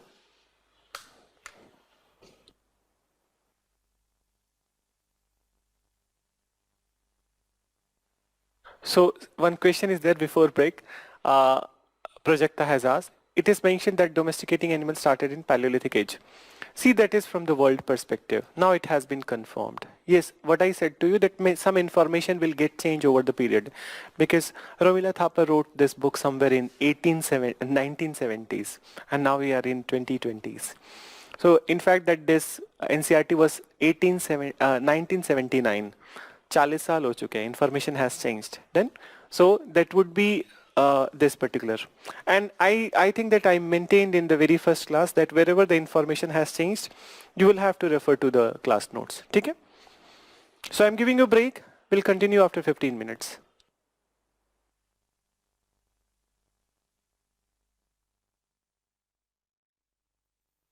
Let's begin with the urban planning of the Indus Valley civilization. It's the most important aspect that we need to discuss in the Indus Valley civilization, and then all the other things that we'll be discussing are the secondary ones. The information in the secondary things like political, socio-religious, they all can be inferred, majority of them can be inferred from the urban planning. So let's begin with the urban planning of the Indus Valley civilization. Okay? So when it comes to the Indus Valley civilizations, there are many such things in urban planning itself, and moreover some architectural aspects of the Indus Valley civilization like seal, like pottery, like their sculptures, these all things I'll be discussing over there in the art and culture, but urban planning, particularly this aspect, I'll be explaining in full detail over here only. So let's begin with the town planning or urban planning of Indus Valley civilization.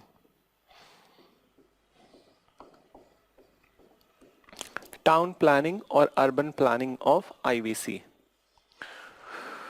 So this town planning or urban planning of the IVC, and we cannot understand it fully without the diagram. So let's divide that, let's create some diagrams on the board. So there were generally the Indus towns were divided into two sections, and the section, so western side was generally created on an upraised platform. This area was known as citadel. Then, and this is what I'm calling as the upraised platform.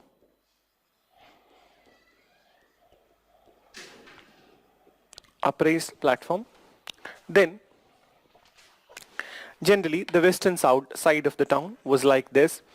Then we have the bigger part of the town, which we say that lower town, and the direction would be generally, it will be on the eastern side of the town.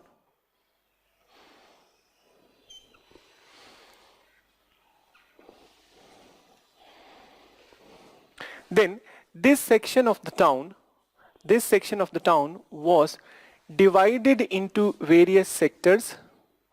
This section of the town is divided into various sectors, and these sectors did had very good network of roads. Then So very good network of road. Generally these roads are cutting each other at right angle. It seems like Union Jack, but it is not. So this is one such example I have created. The sectors could be more than this also, but it is just a representative one. Then on both the sides of the road, if you look at the both the sides of the road, so both the sides of the road, drains were created. Both the sides of the road, drains were created, and these drains were covered. Then so covered drains were created on both the sides of the roads. Then so on both the sides of the road, so let me finish it, that design. So very rarely I do get time to show my art to you, which is not of any standard, but this is one such avenue in art and culture and ancient medieval that कुछ भूले बिसरे art बना लेते हैं यहाँ पे board पे.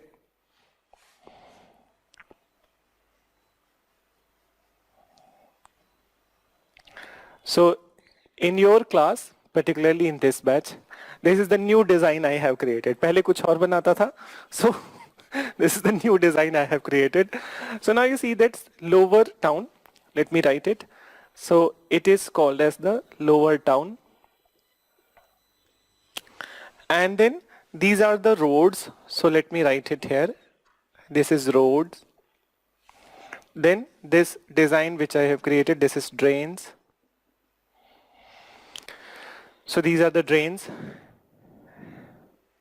Then what else we need to create? So let me create the diagram, all the diagrams, and then one by one I'll be explaining. So first let me tell you about this drains only. One such diagram which I'm going to create separately. So when you look at these drains, so these drains were very scientific, then very scientific and quite advanced. So quite advanced that both the side of the road you have the drains, and in this drains, so how the structures look like when you look inside the drain, so how it look like. So basically the drains had manholes. This kind of structures you will see at some places, then after some distance. So they had these kind of manholes, and these manholes were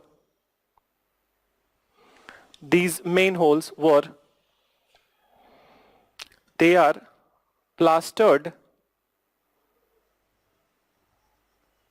It is plastered with the gypsum coating.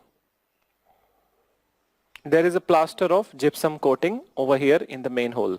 I'll tell you the purpose of this also, that why this gypsum coating is there in the manholes. And what do I mean by the manhole, that also I need to tell you. So some real life examples also we need to see, that what is there in this manholes. So I hope that you are creating it simultaneously. So now listen.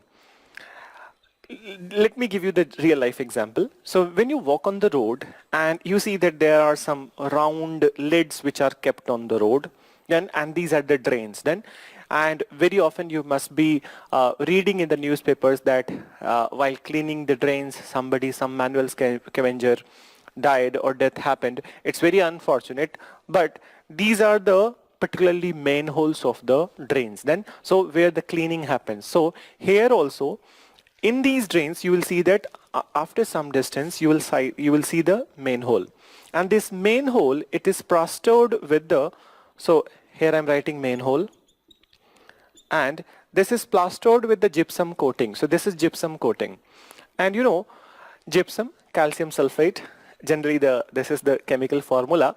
So calcium sulfate, so you know that calcium has this property of absorbing water. So what this will do, that suppose that water is coming into this drain and all the other household waste is coming into this particular drain. So this water will get collected and at the same point of time all the waste from the house. So what this gypsum will do, that it will filter the water,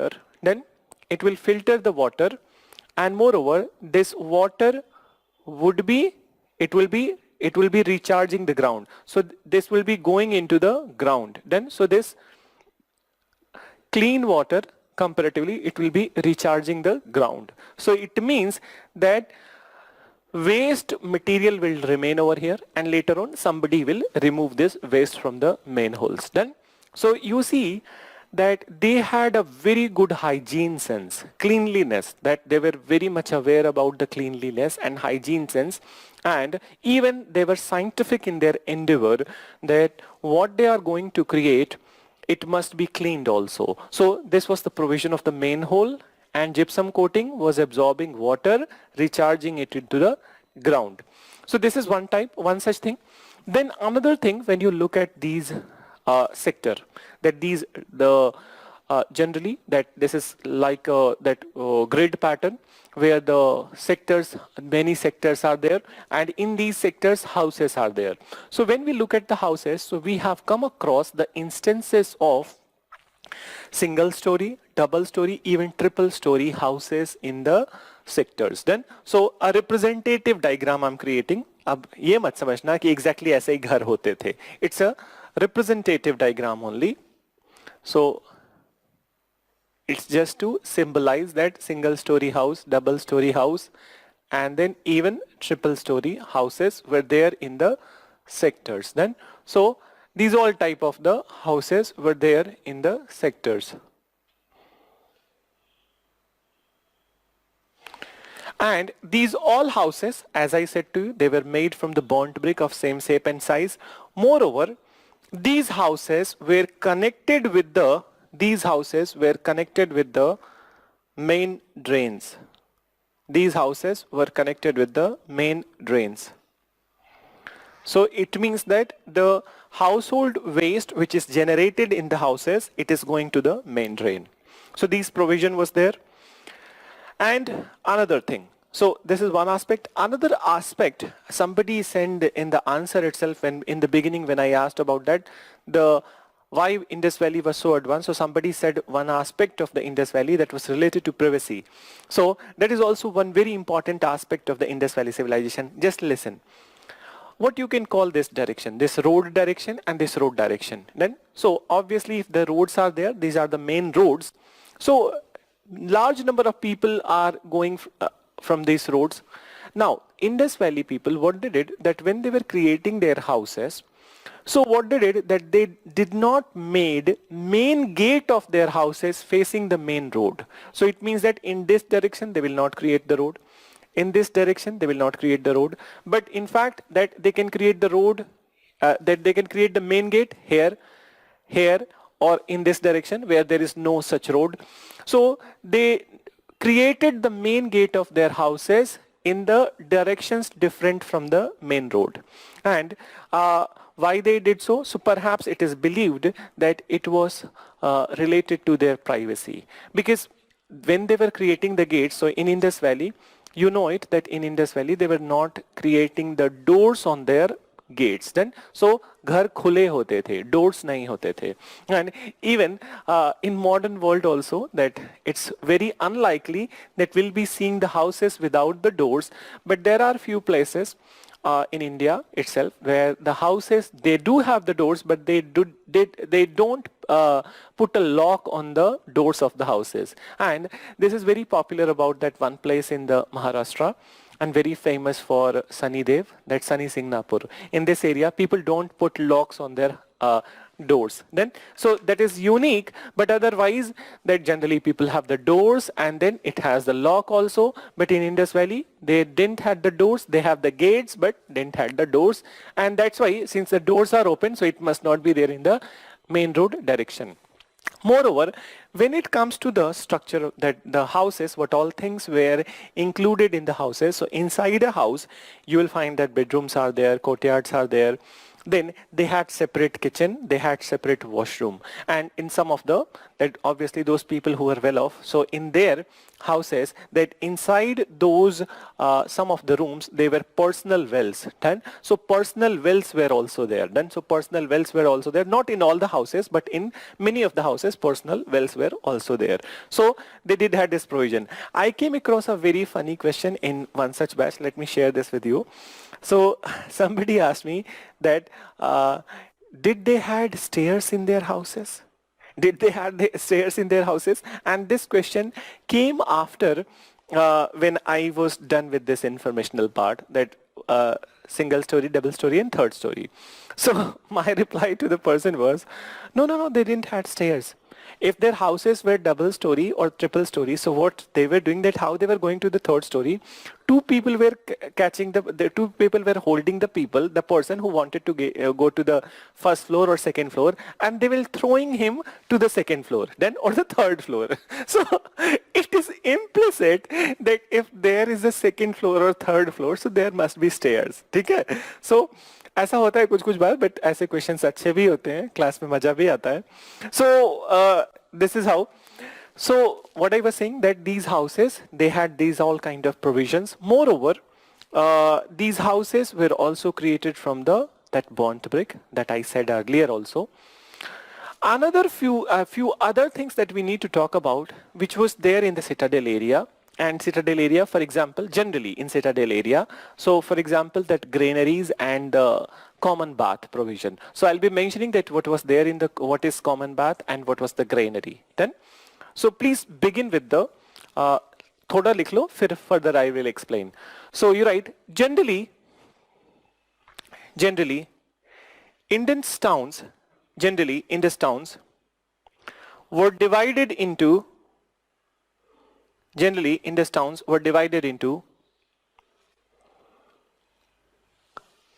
two parts.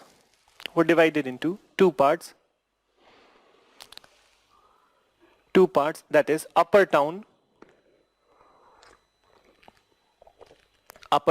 and lower town. Full stop. Then further you mention upper town and lower town.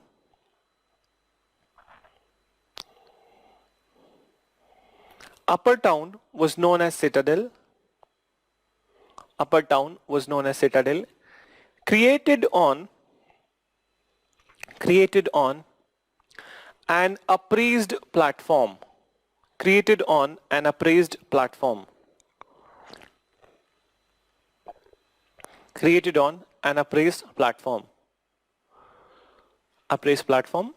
Full stop. Then you write. So I didn't explain that what all things were there in the upper town. एक बार सुन लो, पहले upper town पूरा लिख लेते, and then we'll move to the lower town. So already I have explained that what all things were there in the lower town, but I didn't explain what is there in the upper town. So upper town, when you look at the upper town, so it is appraised platform, but otherwise, in upper town, the buildings which were there were different from the buildings in the lower town. And it seemed like that these are the administrative units. The buildings looked like administrative units structure-wise. So administrative buildings were there. Moreover, administrative buildings were there. Some other things were also there in the upper town, which I said granary and common bath. So what is granary? Granary is particularly, it is the storage. So storehouses of the people. So granaries were the storage or storehouses, and in these granaries, grains were stored, whatever grains that Indus Valley people were growing, they were stored. And these granaries were they were scientifically made. How they were scientifically made?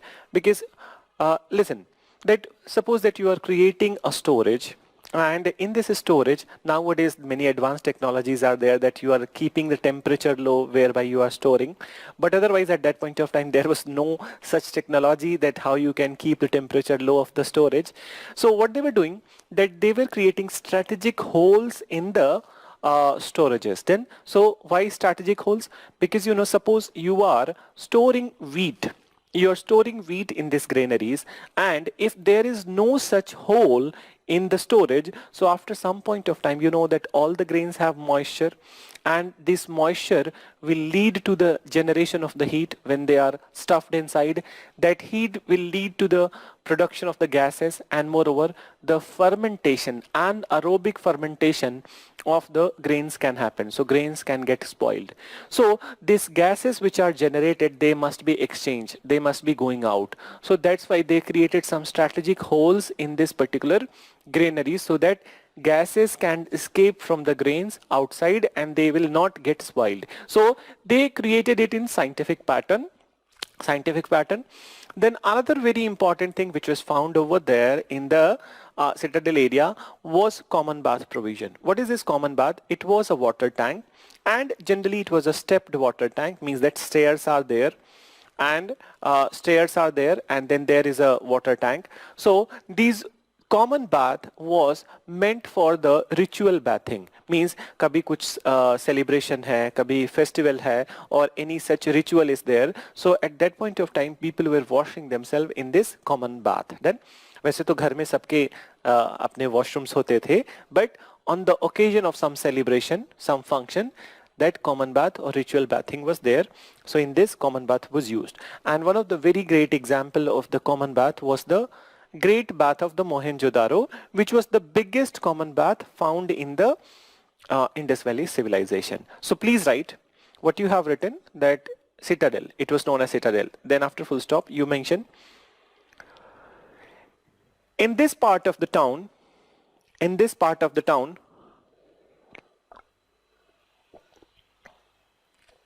administrative buildings were created. So administrative buildings were created after full stop.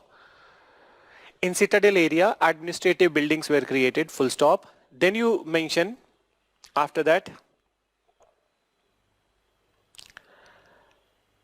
generally in this area, granary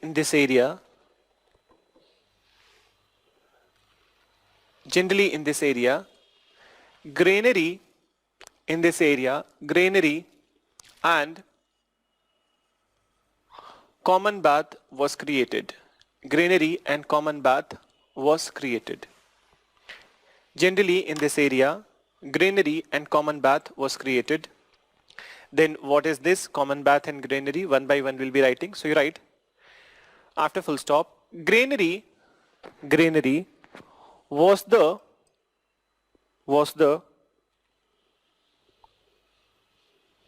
meant for storage of grains. Granary was meant for storage of grains. Full stop. It was created in scientific manner. It was created in scientific manner so that grains must not get spoiled. Grains must not get spoiled even when they are stored for longer duration. Even when they are stored for longer duration. Full stop.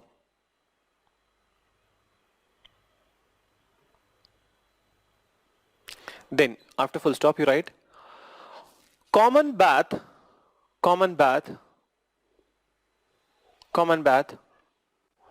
was a stepped water tank.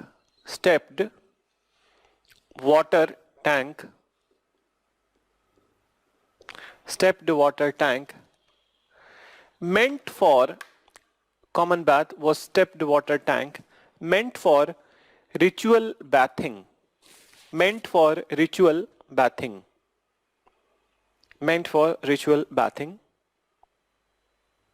Then you write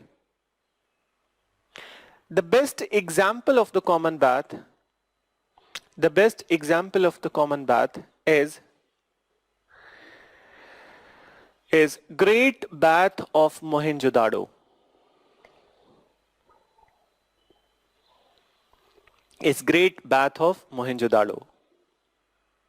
So best example of the common bath is Great Bath of the Mohenjo-daro. Now I'll create one more diagram related to this Great Bath of Mohenjo-daro, because there was one question one year way back, I think that 10-11 years back, but this is something unique, not unique, but to me it is not unique, because I know that what UPSC does after some point of time. But since you guys have started your preparation one year back or this year only, so you are not aware of this trend overall, that long-term trend of the UPSC. So long-term trend of the UPSC is that what they do, that suppose that they have asked a question 10 15 years back, and then what they will do, that all of a sudden when you feel that this kind of information will not be asked, suddenly this same question would be there in the paper.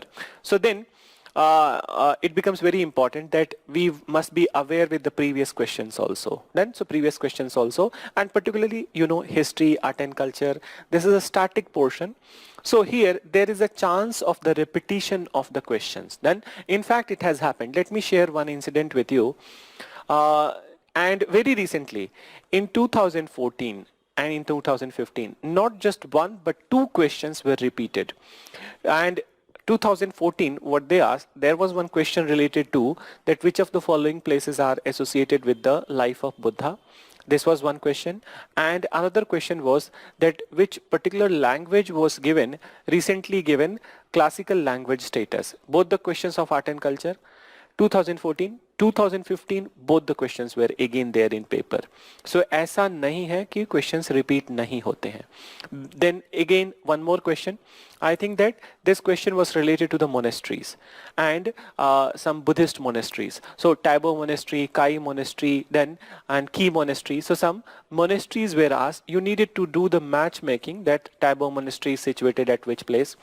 And in that year, in 2014, everybody, when they looked at the question, so they were like, how come I will get to know about that this many monasteries? When it comes to the temples, monasteries, mosque, so there are thousands and thousands of the monasteries and temples and then these all kind of things. So how one can remember? But this question was not a new one. Since those people who were giving exam in 2014, they have seen just 2-3 year paper. But exact same question was there in 2007. Koi change nahi. So there is a chance of the repetition. Then, and many a times the question which seems very difficult to us, maybe some 10 year back, 12 year back, it has been asked in the exam. So that's why I'm always recommending this thing, that whenever you are preparing any such static portion, please look at the previous year paper also. So this previous year paper would be a great help to your preparation, and particularly in the prelims examination, if the questions are going to get repeated, so it will be a great help. You will not be surprised looking at the question that इतना difficult question कहाँ से पूछ दिया, इतना factual question कहाँ से पूछ दिया. So let me create this diagram. So basically that this Great Bath of the Mohenjo-daro. So this Great Bath of Mohenjo-daro, when you look at the structure of this Great Bath of Mohenjo-daro, so as I said to you that it had stairs. So it had stairs, and stairs were there from the two directions, that is north and south. So in the north and south direction they created the stairs. So particularly north and south direction, these stairs are created. So this is symbolic of the stairs, and this part, that in east and west direction some rooms were created. So here rooms are created, and this is the diagram of the Great Bath of Mohenjo-daro. So these are the stairs. In north, this is south, this is also stair, and these are the rooms in east and west.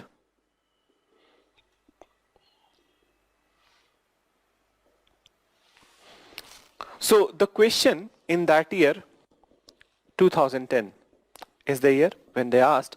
So question in that year, that they asked the direction of the stairs in the Great Bath of the Mohenjo-daro. So direction of the stairs, north and south. And moreover, they also asked one more information, that which of the following statement is true. This is the question. And one statement was stairs were in north and south direction. One statement, stairs were there in the east and west direction.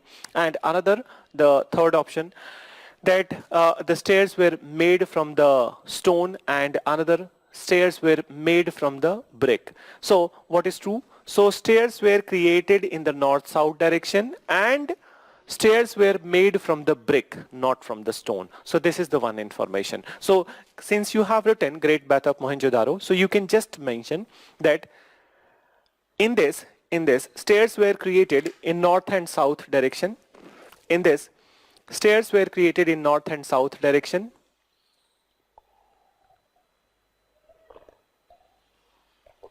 North and south direction, and they were made from brick. And they were made from brick. They were made from brick.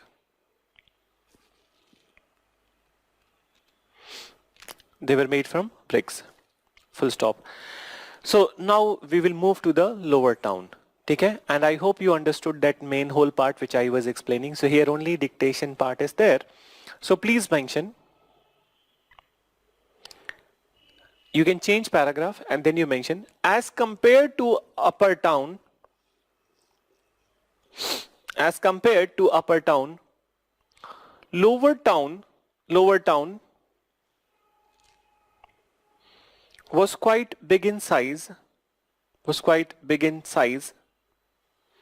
Lower town was quite big in size and meant for habitation of commoners. Meant for habitation of commoners. Habitation of commoners. Full stop. Then you write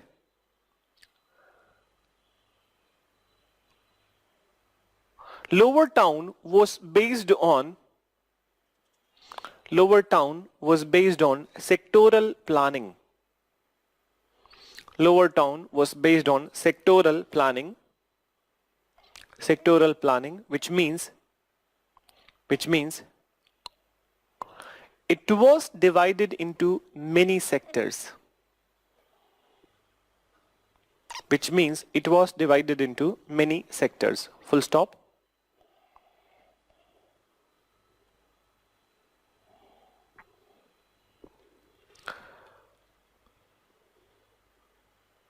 There was very good network of road. There was very good network of road in the lower town. There was very good network of road in the lower town. And roads used to cut each other at right angle. Used to cut each other at right angle. Here also I hope you are intelligent and you have done your basics, so you know it very well. Even I remember very well in one class, so somebody asked me that's a right angle kya hota hai. So there must be some wrong angle also. So right angle, wrong angle, I hope that you know it, that 90 degree. So road used to cut each other at right angle. Then you write on both the sides of the road. On both the sides of the road, drains were created. On both the sides of road, drains were created in scientific pattern. Drains were created in scientific pattern. In scientific pattern. Full stop. Drains were created in scientific patterns. Full stop. These drains were covered with stone slabs. These drains were covered with stone slabs or brick slabs. Stone slabs or brick slabs. So here stone slab is there in the coverage of the drains. Then you write stone slabs or brick slabs were created. Then you write inside the drains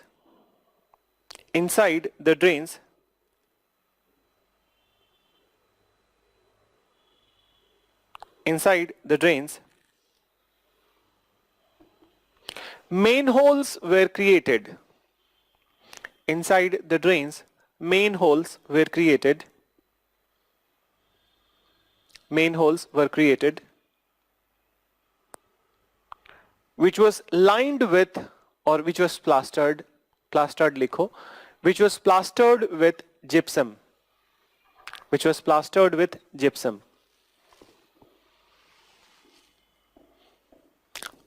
I hope you know what is gypsum.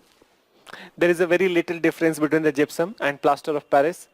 So it's only the chemical formula which gets changed.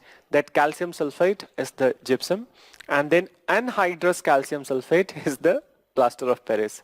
नहीं समझ में आएगा, ठीक है? So I will not use this chemical term for all of you, but class 10 तक या 12 तक तो पढ़ा ही होगा केमिस्ट्री, उसके आगे भले ना पढ़े हो. So gypsum, then you write, it helped in filtering the waste. It helped in filtering the waste and recharging ground with water. And recharging ground with water. Recharging ground with water. Full stop. Then further you mentioned recharging ground with water. So this is all about the drain system.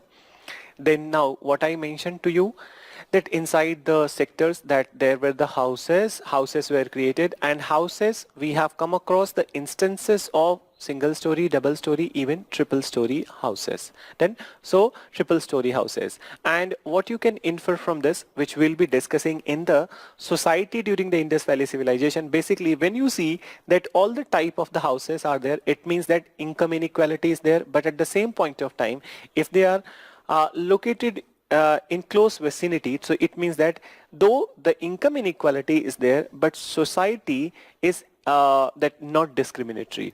Nowadays what you see, that according to the income gated colonies are created. This is how the concept in the modern world, that according to the income gated colonies are created. Only the people who have the income above 1 crore rupees, 2 crore rupees per annum, they can buy a land in that particular gated colony, they can create their houses. So this is a discriminatory kind of system which is existing in the present day world, whereby the difference and then the difference between the rich and poor is increasing. Have you ever seen any image of the Mumbai airport, and closer to the Mumbai airport, that Santa Cruz airport I'm talking about, and closer to the Mumbai airport? So there are two scenes. Whenever you land at Mumbai airport, you will see that a large area covered with the blue shades, and if you look at that from the window of your plane, on the other side there are big buildings, big humongous buildings are there, and this is a divide of the rich and poor. On one side the Bandra Pali hills are there, the richest people are living over there, and on the other side the biggest slum, one of the biggest slum in the world, Dharavi, is there. The blue shade is about the Dharavi slum. So this is a divide. Then so in old time there was no such kind of divide. Your incomes can be less or more, but there was no such kind of discrimination that only rich people will live in this area and poor people will be living in other area. So even in some villages, you must have come across the example that some villages in India, even at this point of time, that the caste people are living in the main village, and then the people from the depressed communities, Dalit classes, they have separate bastis for themselves. So this kind of concept was not there in Indus Valley, and how we can confirm this one? By looking at the houses. That income difference is there, but they are all living in the same vicinity. So please write. This part we will be writing in the society. Already I have explained. So abhi likho. Inside the sectors, there were instances of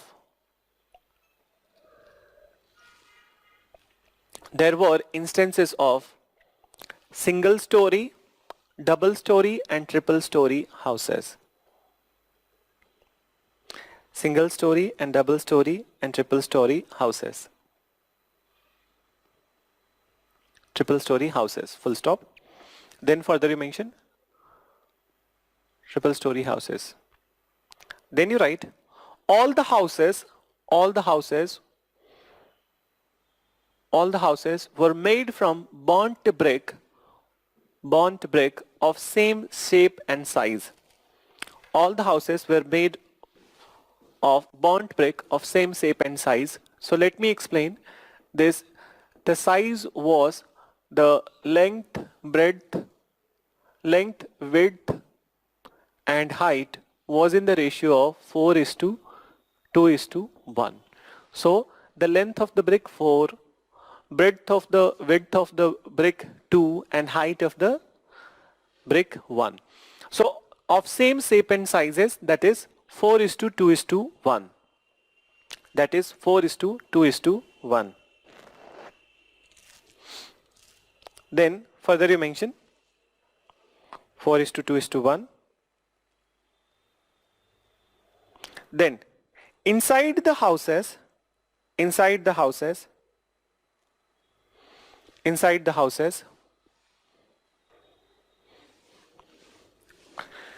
bedrooms, courtyards, inside the houses, bedrooms, courtyards,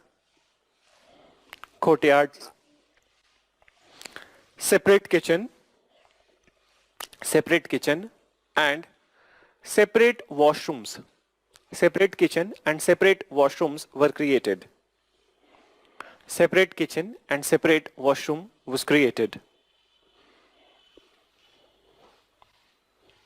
Washroom was created. Then further you mention all the houses were connected with main drain. All the houses were connected with main drain for waste disposal. For waste disposal.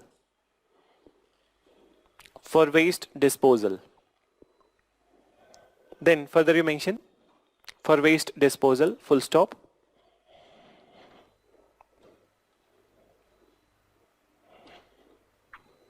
Then after full stop, Indus Valley people were concerned about their privacy.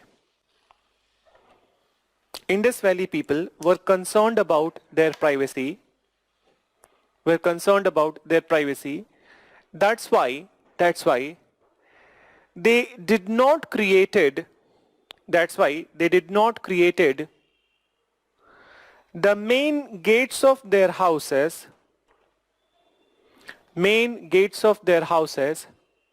facing main road. Main gates of their houses facing main roads.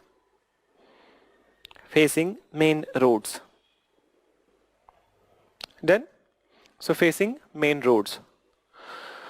So these are the some of the aspects about the Indus Valley civilization that we in very detailed fashion I have mentioned about the urban planning of the Indus Valley civilization. Then so urban planning or town planning of the Indus Valley civilization. If you guys have any good query, so please send and I'll be replying to that.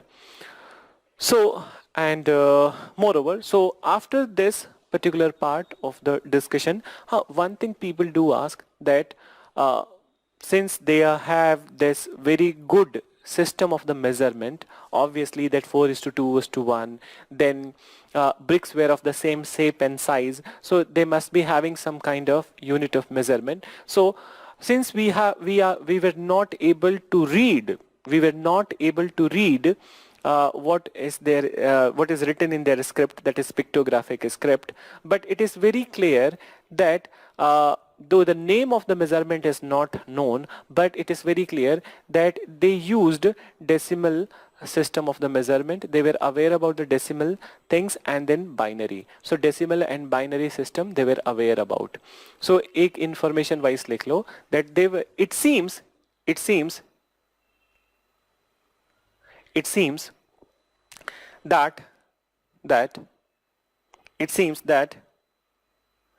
there was a very good system of measurement there was a very good system of measurement in Indus Valley civilization. In Indus Valley civilization, and it indicates towards their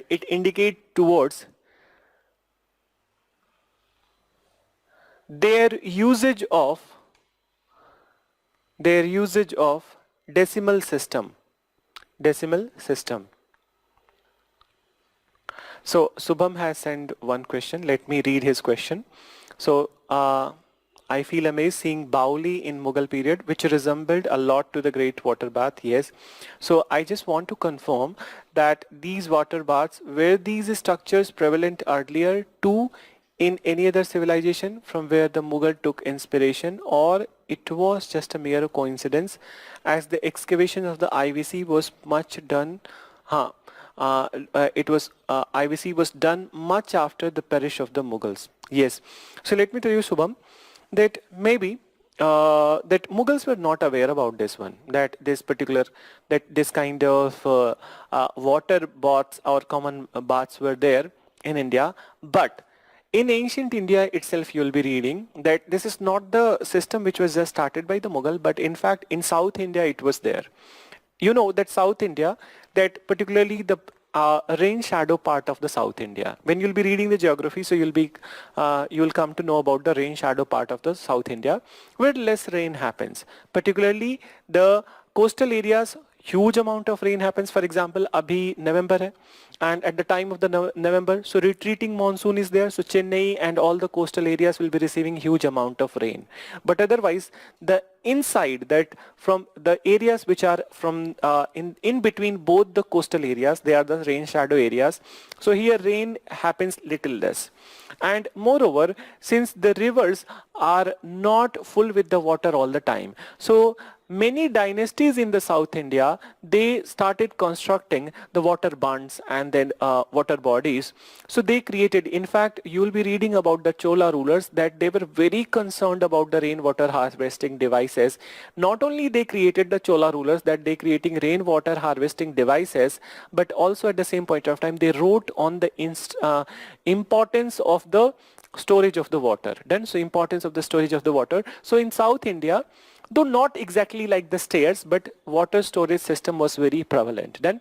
So water storage system was very prevalent. In fact, in ancient itself, you will be reading that there is a one example which is still surviving, that is the Sudarshan Lake. Then Sudarshan Lake, we'll be talking about this lake, which was created in the Kathiawar Peninsula of the Gujarat. So this was created during the rule of the Sakas, rule of the Mauryas. So these all kind of that stepped water tanks were there. But when the Mughals came to power, so obviously architecture has advanced a little bit, and they created beautiful Bawalis. Then, so beautiful Bawalis, and these beautiful Bawalis have well laid down stairs are there. Then, so well laid down stairs are there, carved stairs are there. So these things were there in India. They were there in India. It was only improvised by the Mughals in a beautiful way. So that's what we can say. But nobody was aware about, it seems that nobody was aware about the Indus Valley civilization, since it was unknown to the people for a very large chunk of the time. Unknown to the people for a very large chunk of the time. And even if somebody would have known or excavated, so they must have written some records. So for example, that in the medieval period, all the medieval rulers, they were known for writing the records of that time. So nobody has mentioned about the presence of such civilization. So it is only when the British came, and technologically, you know that Britishers were very advanced then. So they came to know about this in 1870s, and that's how it took almost 50 years for going after the excavation. But when it happened, so it established that it was the most advanced civilization in the world. So a good corollary, that a good question that you have asked, Subham, related to this only. But further, when the classes will advance, so it will be very clear to all of us. So since I have completed this part of the urban planning, there are few parts like the polity during the Indus Valley, society during the Indus Valley, or those all other things. So in the next class, I think that this week we have continuously, we have tomorrow and day after tomorrow we have class. So I will be starting with this topic, we will be continuing with the Indus Valley civilization, and tomorrow itself I will be starting with the advent of Aryans and Vedic age. So tomorrow we'll be starting with the, after completing this Indus Valley, we'll be starting with the Vedic age. So I'll be winding up today's class here, and we'll meet you tomorrow. Thank you for your patience. Bye bye.